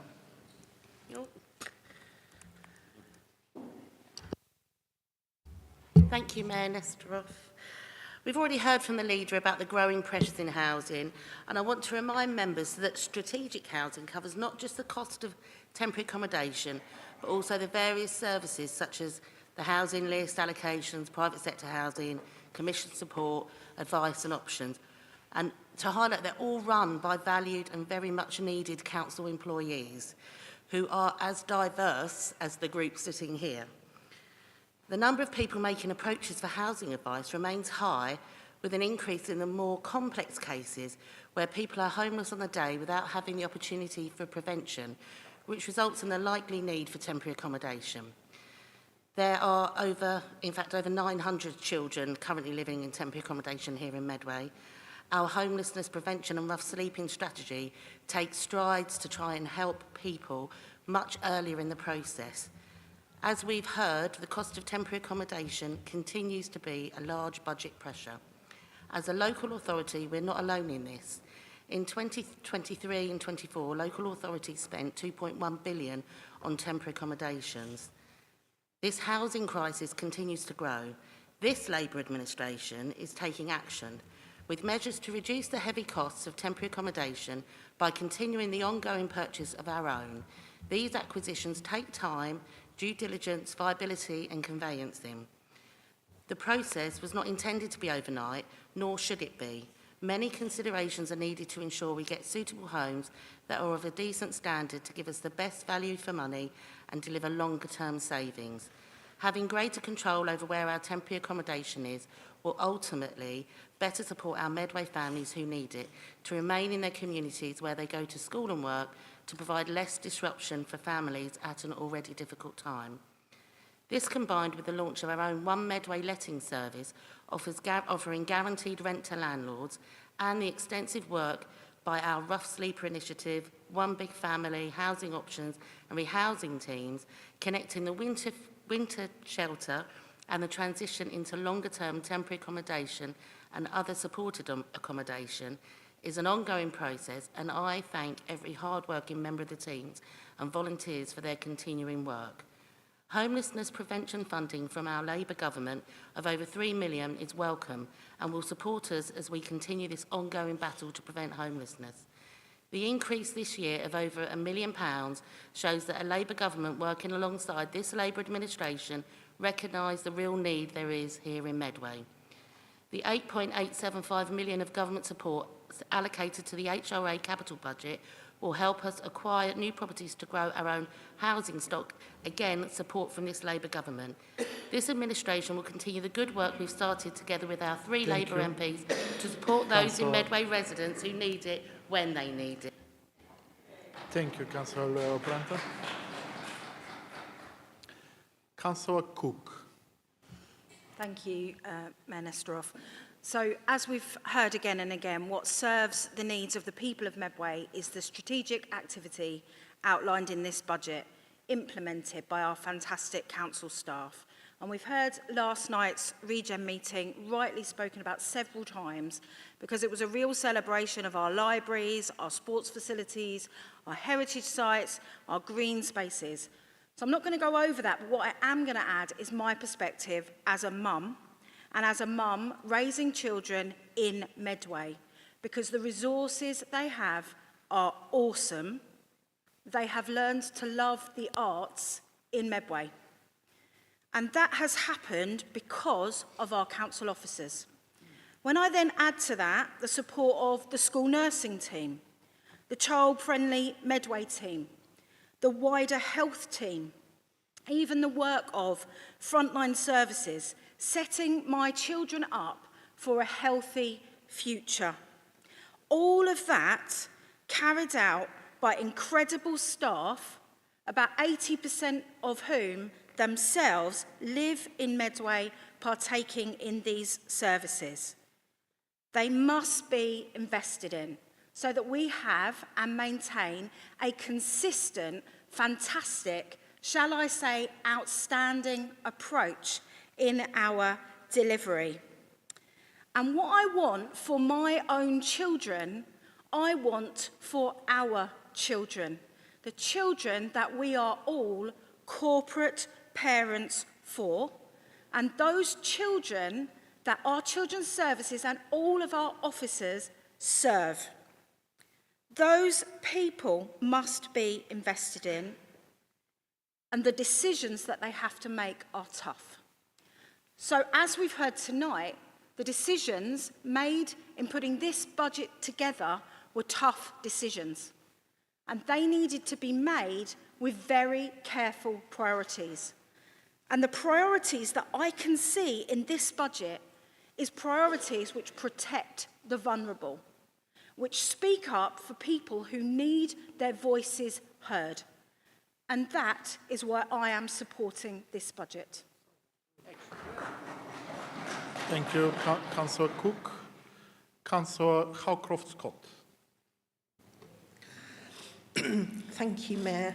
I'm delighted to be supporting this budget. I'm proud to be working with Councillor Coombs, who has made statutory education healthcare plans.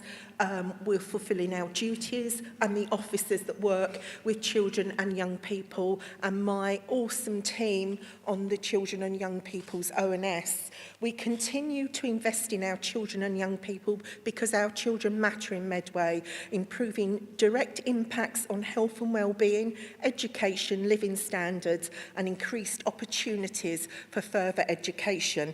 The lowest council tax in Kent. Well done, Councillor Maypil and Cabinet and officers. Councillor Turpin and Councillor Wilding want to talk about the winter fuel allowance, but not retaining the triple lock pension. The Conservative Party of young boys opposite, or older boys opposite, stand for austerity, homelessness, Windrush, food banks, universal credit, trust economics, sewage in our rivers, and unprecedented waiting lists for NHS care. Our children and everybody in our communities in Medway deserve better, in my opinion. Our government and our cabinet are working towards family-friendly policies, restoring NHS funding by 600 million, launching a housing plan for security of tenure for tenants, regulating the water industry, strengthening environmental policies, improving public transport, strengthening police response to violence against women and girls, removing hereditary peers, 6,500 more teachers, new rules for online safety, start for life hubs, progress in childhood obesity is what my committee has been scrutinising our children missing in education, looking at our budget, making sure we don't slip back and have to catch up with an extra 30 million that lot opposite made us do.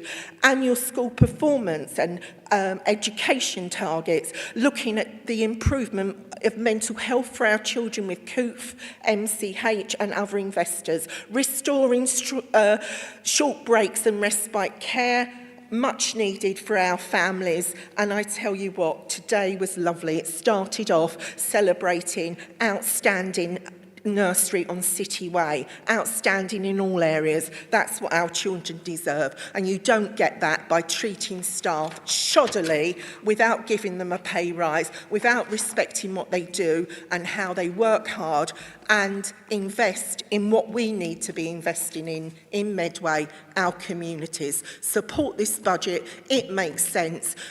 Let's say goodbye to austerity for good. Thank you.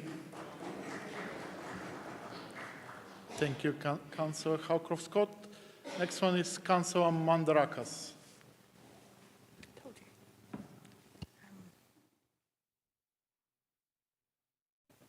So I want to start by saying I'm proud of this administration's decisions within the budget.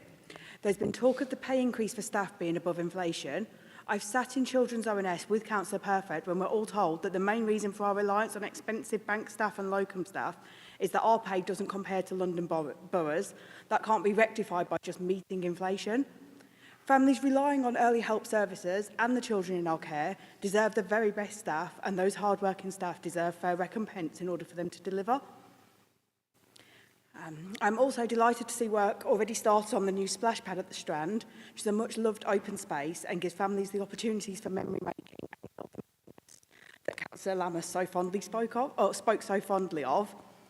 And I'm proud that we're forward-thinking enough to have recognised that the amount being spent on the ongoing maintenance and repairs of the paddling pool was unsustainable, but have invested in a modern and economically viable alternative, along with the regeneration of the tennis courts and work across the space to improve the facilities.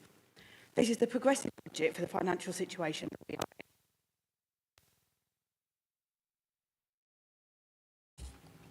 in. This is the progressive budget for the financial situation we are in, which continues to drive us along the right path and puts our children and young people front and centre. And most importantly, it draws a line under the previous Tory administration's roundabout of last-minute rabbits and instead is a responsible plan for a sustainable future. Thank you, Councillor Mandarakas. Councillor Wildy. Thank you. Austerity has been mentioned a few times.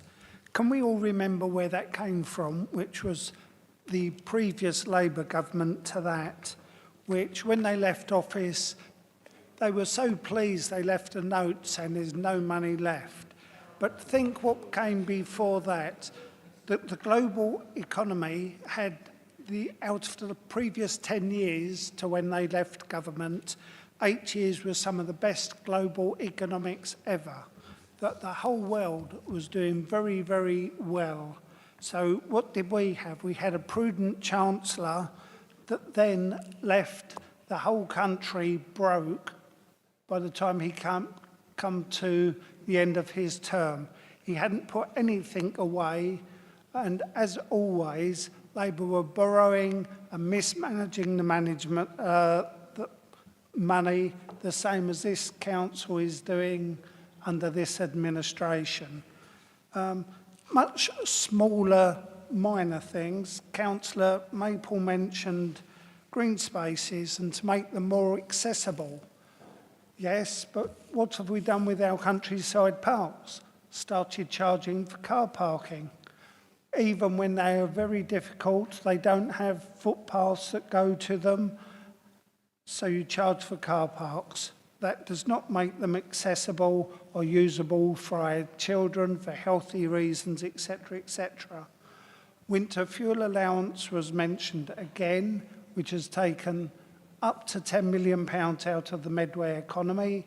You know, all of these things they want to push to one side and come up with a budget which is all built on borrowing, but even that borrowing is mismanaged. By reading these papers, they wanted to borrow £8 million more, but even this Labour government said, basically, you're joking, go away and think again.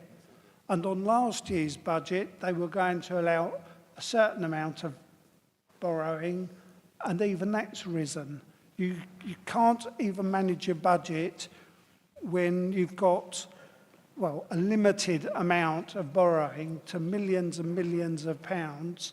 You still want more. I'm sorry, and to lecture us is nonsense. Thank you. Thank you, Councillor Wildy. Next one is Councillor Peake. Thank you, Mr. Mayor. What a load of nonsense we just heard there, but I'm not going to waste my 3 minutes responding to that rubbish. I was tempted to speak against the Conservative amendment, but I'd rather speak to the positivity that we are sending, the message that we are sending out to our Medway employees. But before I do, Councillor Lammers, thank you for being polite, unlike one of your colleagues who was both rude and condescending. However, I must say, I don't think that the concern of being able to have free swimming is what you worry about when you are short of money. I have been there. I have always worked doing some really naff sales jobs. I know what it's like to lay in bed at night, unable to sleep, not knowing how I'm going to pay my energy bill, not worrying about whether I could get free swimming or not. However, you know the old adage about talking the talk, but if you do not back it up, nice words of appreciation with no money, then your words are empty. You talk of 5% as if it's some huge increase because it's beyond this year's rate of inflation. But simple arithmetic tells us that when you were in charge, increase Medway staff pay, but such small increases of 1 or 1.5%, their pay in effect for years was going backwards. This 5% doesn't even come close.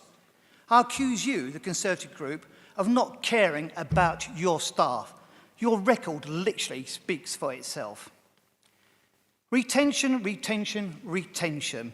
As my colleague said earlier, this is a significant issue that we would be irresponsible to ignore. The cost of recruiting and training is a waste of public money when you have a constant flow of staff. When they are ready to go from Medway, they go somewhere else. Every month I attend the Unison Medway Town branch meeting. I'm proud to call myself a trade unionist, and a lot of us do this work voluntarily. Every single month we hear the stories, and in the backstory all the time is our staff are just leaving. We have to do something about that. And when they leave, they don't leave to get promotion. They literally leave to go somewhere else to do exactly the same job. Just think about that. The same job somewhere else that pays more money. So what is your answer to the lack of retention and the waste of money of recruiting those people? So do not moan about the lack of services and lack of staff when you are not prepared to pay for it. Thank you, Mr. Mayor. Thank you, Councillor Peake. Councillor Hamilton. Oh, sorry, I was trying to be helpful to Councillor Mandaraka. Okay, that's fine. Councillor Brown. Thank you, Mr. Mayor.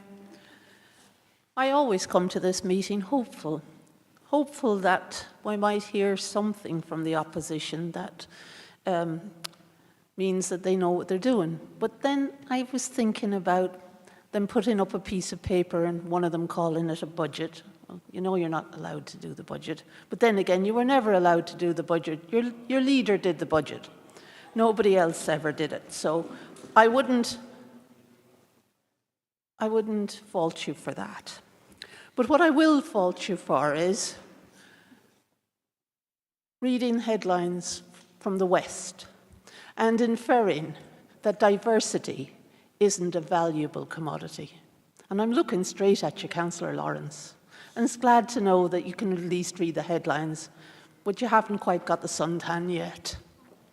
The other things I'd like to remind people of, and particularly Councillor Tijan, Tory values cuts, cuts and more cuts. Well, let's see now, over the 14 years that your administration was in charge, cut to the maintenance budget, so we end up with rack and a building virtually falling down around us.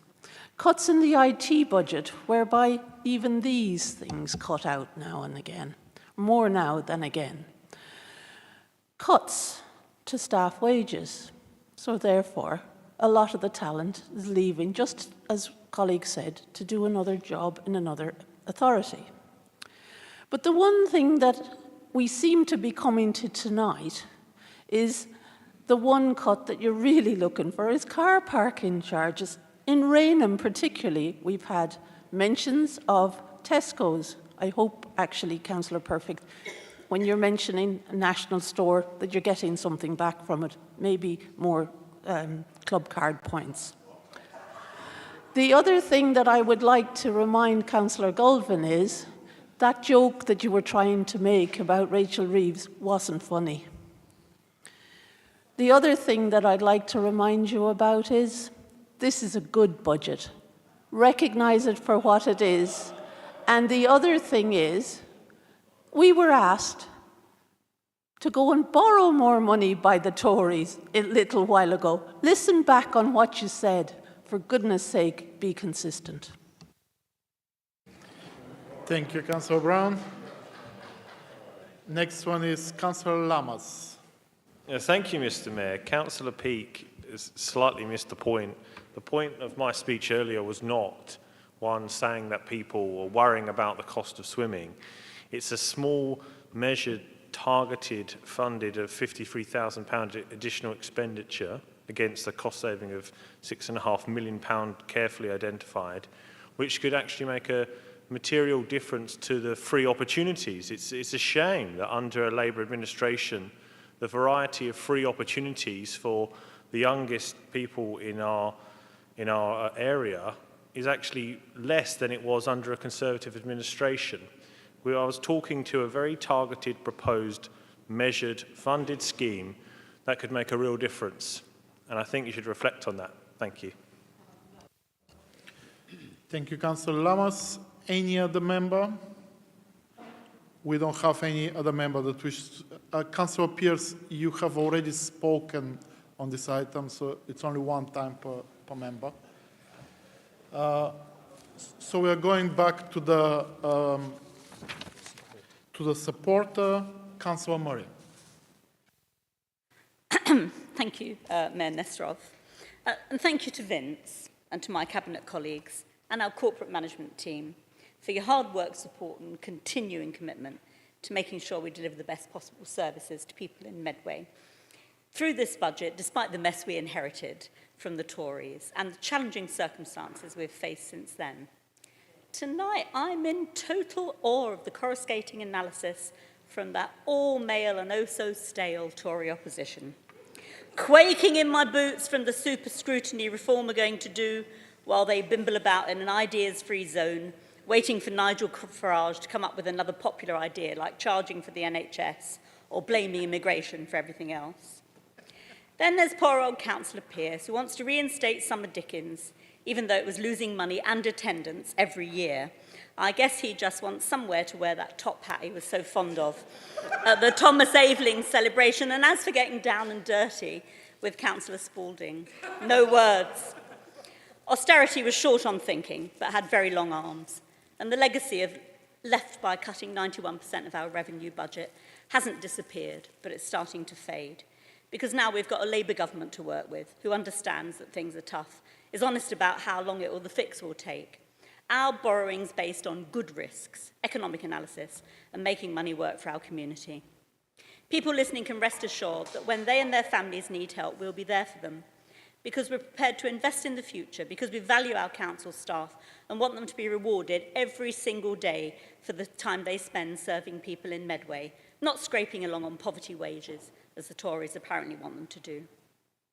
To further demonstrate our commitment to staff, we've introduced new wellbeing measures this year, with the ongoing refurbishment of Gun Wharf suffering from rack and years of your neglect. We'll work towards ensuring they've got decent physical working conditions too. This budget tackles problems head-on. We'll sell surplus buildings we don't need instead of prevaricating for a decade and never meeting the property disposal target you set for yourselves. We'll make sure the extra money the government has provided for public health, an additional 1.3 million this year, gets spent on just that, because we're serious about preventing poor health and helping everyone stay well enough to realise their full potential. This budget isn't about warm words. We're putting money where our mouth is by investing to save, restoring the Tories' raids on adult social care with 80 new jobs and a restructuring that goes live at the start of next month, improving management accountability and providing our vital frontline workers with the back office support taken away from them. It's turning a result now, and we're starting to reduce agency staff. We're making Medway a decent and attractive place to work, instead of justifying cuts by pretending statutory services are profligate. We know the demand's real, and we're making sure our staff have the resources to cope with it. This Labour Council values our local environment, a new park, better homes, protection of air quality, and our evidence. Your time is up. Your time is up.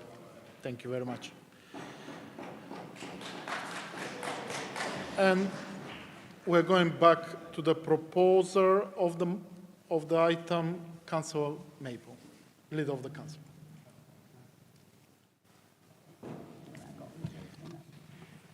Thank you, Mayor Nesterov, and can I thank everybody for their contributions, some of which I agree with, some of which I don't. And let me just remind the main opposition group of this council, let's not use our opinion on what we inherited. Let's not use your opinion on what we inherited.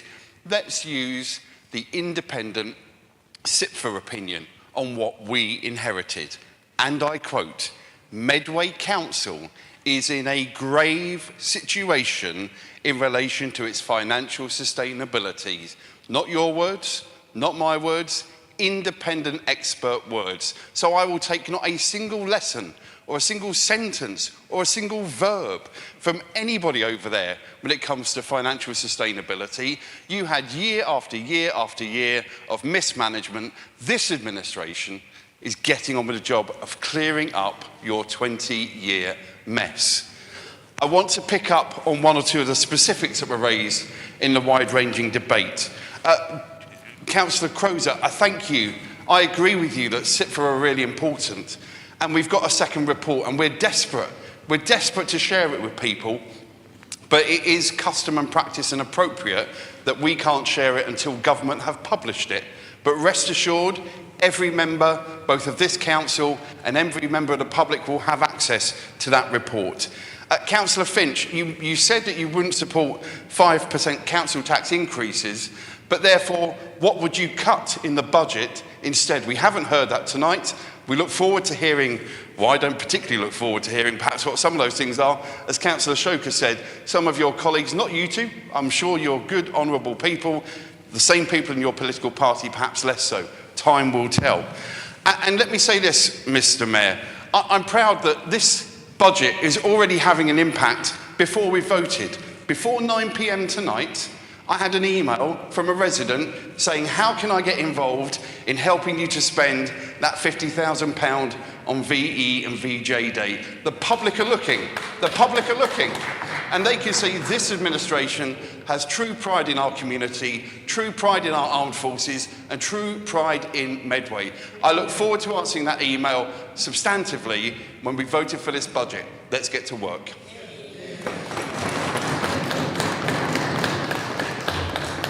Thank you, Councillor Maple. And now we're going to go again for a recorded vote as the Constitution of the Council states. Richard.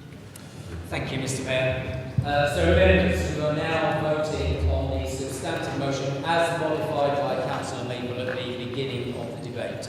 So we are voting on the substantive motion. Take each member in turn. You will indicate whether you are voting for or against or abstain. Councillor Annan. Against. Councillor Anna Shaw. Councillor Barrett. Against. Councillor Bowen. Councillor Bray. Against. Councillor Brown. For. Councillor Campbell. For. Councillor Clark. Against. Councillor Cook. For. Councillor Coombs. For. Councillor Crozer. For. Councillor Curran. For. Councillor Doe. Against. Councillor Etheridge. Against. Councillor Fern. Against. Councillor Field. For. Councillor Finch. Against. Councillor Gilmore. Against. Councillor Golding. Against. Councillor Garoon. For. Councillor Hapwell. Against. Mr Deputy Mayor. For. Councillor Hamilton. For. Councillor Halcrow Scott. For. Councillor Hubbard. For. Councillor Hine. Against. Councillor Jackson. For. Councillor Jones. For. Councillor Joy. Against. Councillor Kemp. Against. Councillor Lamas. Against. Councillor Lawrence. Against. Councillor Mayhew. For. Councillor Mandarakis. For. Councillor Maple. For. Councillor MacDonald. For. Councillor Murray. For. Councillor Mighton. For. Mr Mayor. For. Councillor Lyubov Nestorova. For. Councillor Patterson. For. Councillor Peake. For. Councillor Pearce. Against. Councillor Perfect. Against. Councillor Luella Printer. For. Councillor Mark Printer. For. Councillor Price. For. Councillor Sams. Against. Councillor Shocker. For. Councillor Spring. Against. Councillor Stamp. For. Councillor Tejak. Against. Councillor Misinterpreter. Against. Councillor Van Dyke. For. Councillor Vine. Against. Councillor Wilding. Against. Councillor Williams. Against. Mr Mayor, the budget is agreed and passed.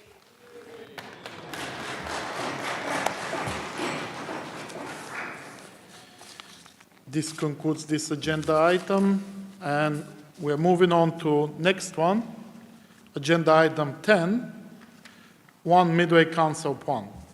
Councillor Maple, would you like to make a proposal? Thank you, Mayor Nesterov, and for the avoidance of doubt, we have not suspended council rules for this item. You'll all be very pleased to know.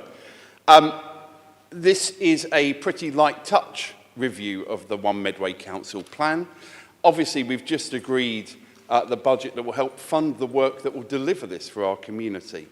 I want to thank members of the Business Support Overview and Scrutiny Committee. I think their comments were helpful and we'll certainly take some learning away, particularly around how the progress through the year can even greatly be improved in the clarity when reports come forward. I think there's been improvement from perhaps a couple of years ago and the previous local plan, but of course there's always room to make further improvements. So thank you for the conversation on that.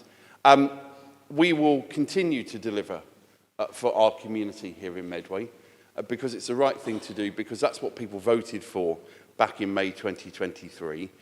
And of course, we live, as one or two colleagues have mentioned, we live in an interesting time when it comes to local government reorganisation. So people will want to know what our kind of aims and ambitions are as a council, and the 1 Medway Council Plan shows very clearly our key objectives, how we're delivering that, how we're achieving those things. All of the things that I'm very proud that many, many colleagues on this side of the chamber spoke about in the previous debate. So I'll formally move the recommendations as laid out. I thank officers from across the council for ensuring that the data and evidence is there provided in a clear and transparent way, and we look forward to working collaboratively on this as we move forward into the second year of our 1 Medway Council Plan. Thank you, Mayor Nesterov. Thank you, Councillor Maple. Is that supported Councillor Curry, would you like to speak now or reserve the right? I reserve the right. Thank you. Any other member? Any member? Councillor Tijan. Thank you, Mr. Mayor. Mr. Mayor, I fully support the 2025-2026 refresh of the One Medway Council plan. The key performance indicator of this plan is wholeheartedly supported. This refresh is crucial for ensuring our strategy remain effective and aligned with our community's need. The updated indicators will help us measure progress, identify areas for improvement, and celebrate achievement. By adopting this refresh, we demonstrate our commitment to transparency, accountability, and delivering high-quality service. This is an opportunity to recommit to good governance, strategic planning, and community engagement, building a brighter future for Medway. Thank you, Mr. Mayor. Thank you, Councillor Tijan. No one else wishes to speak, so we're going back to the seconder, Councillor Curry. Thank you very much, Mayor Nesterov. I'll be very brief. I welcome the support from all the parties in the room, and particularly the work that's gone into this from the officer teams responsible for it. I'm passionate about strategies, as people know, and strategies are very much working documents, things that we do and things we get on with, and when we have to make amendments and adjustments as we do along the way, we can do that because they are documents that have a purpose and activity. So I welcome the support for this and ask members to vote for it. Thank you. Thank you, Councillor Curry. Councillor Maple. I'll keep it very brief. Thank you to Councillor Tijan for his comments and Councillor Curry for seconding this. It's an important document so people can see the progress that's being made. It's an important document to make sure that where we're doing well, we can shout proudly about it, and where there's room for further improvement, we can be held to account. That's what any plan is about. That's why, 90 plus of these recommendations and indicators remain unchanged. There are a handful where changes are being made for a variety of reasons. So I thank, Business Support ONS for their comments. I thank the Chair of Business Support for his support tonight. And I urge all members to vote for this. Thank you.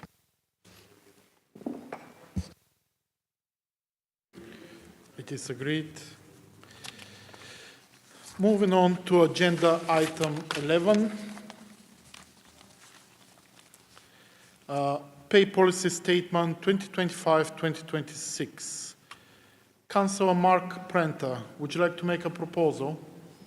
Yes, thank you. I move this report. It's just one of those annual reports that has to come to us at every budget meeting as part of the 2011 Localism Act. This report sets out the pay policy statement for the financial year 25 to 26 for approval, following initial consideration by the Employment Matters Committee on the 29th of January. The only changes within the policy that was agreed last year is the wording from med-pay provision to performance progression and pay, and obviously changes in the increases in statutory increases within the policy. Thank you. Thank you, Councillor Mark Prenter. Is that supported? Councillor Bowen. It's supported and I reserve the right to speak. Thank you very much. Any other member? Councillor Hackwell. Thank you, Mr. Mayor. Yes, as a member of the Employment Matters Committee, this was considered, and as Councillor Prenter said, there's a very minor change, so the Conservative group are very happy to support this. Thank you. No one else wishes to speak, so going back to Councillor Bowen. Nothing further to add. Thank you. Councillor Mark Prenter. No, thank you. I formally move the policy. Thank you. Thank you. Is that agreed? It is agreed.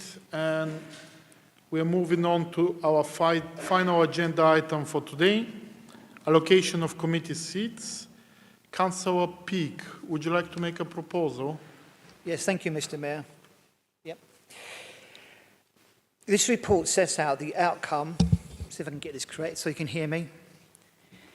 The outcome of the review of the allocation of committee seats following the recent by-election held on the 6th of February, which resulted in the election of Councillor Nestorova to Gillingham South Ward and Councillors Finch and Vi to Rochester East and Warren Wood Ward. A review of committee seats has been undertaken to ensure that the Council complies with the law on proportionality. In summary, this means that the size and membership of committees must reflect the size of the political groups as far as is reasonably practicable. In summary, the outcome of the review is set out in paragraph 4.6 of the report, and I will just highlight the following. The newly created Reform UK group received 4 committee seats. The Labour and Cooperative group lose 5 committee seats. The Conservative groups and Independent groups' overall entitlements to committee seats are unchanged. The number of unallocated seats increases slightly from 6 to 7 seats. This information is set out in Appendix B to the report, which highlights the revised allocation seats in our committees. This report also advises members that officers have undertaken a check of our outside bodies which are subject to the law on political balance and have set out the required changes in paragraph 4.6 of the report in relation to the joint Kent and Medway NHS Joint Overview and Scrutiny Committee and the Kent and Medway Fire and Rescue Authority. Finally, the report also makes a recommendation to revise the allocation of seats on the Rural Liaison Committee as set out in paragraph 4.5 of the report. With that, I move recommendations 1.1.1 to 1.1.4 as set on page 443 of the agenda accordingly. Thank you, Mr. Mayor. Thank you, Councillor Peake. Is that supported, Councillor Jones? Yes, seconded, Mayor Nestorov. Would you like to speak now or reserve the right to speak later? To be honest, this time of night, Mr. Mayor, I'd rather not speak at all, but I'll reserve my right. So you noted that Councillor Kemp was also in support. Yeah. Okay, I noted that Councillor Kemp was raising his hand. Seconded, Mr. Mayor, but he jumped in quick. Okay. Thank you. So nothing to add. Councillor Peake. No one else wishes to speak, so we're going to go back to Councillor Peake. Yeah. Sorry. Thank you, Mr. Mayor. Thank you. Is that agreed? This concludes our agenda for today. Before I close the meeting, I would like to thank our live stream viewers for watching the meeting this evening. And then being no further business, I declare this meeting closed.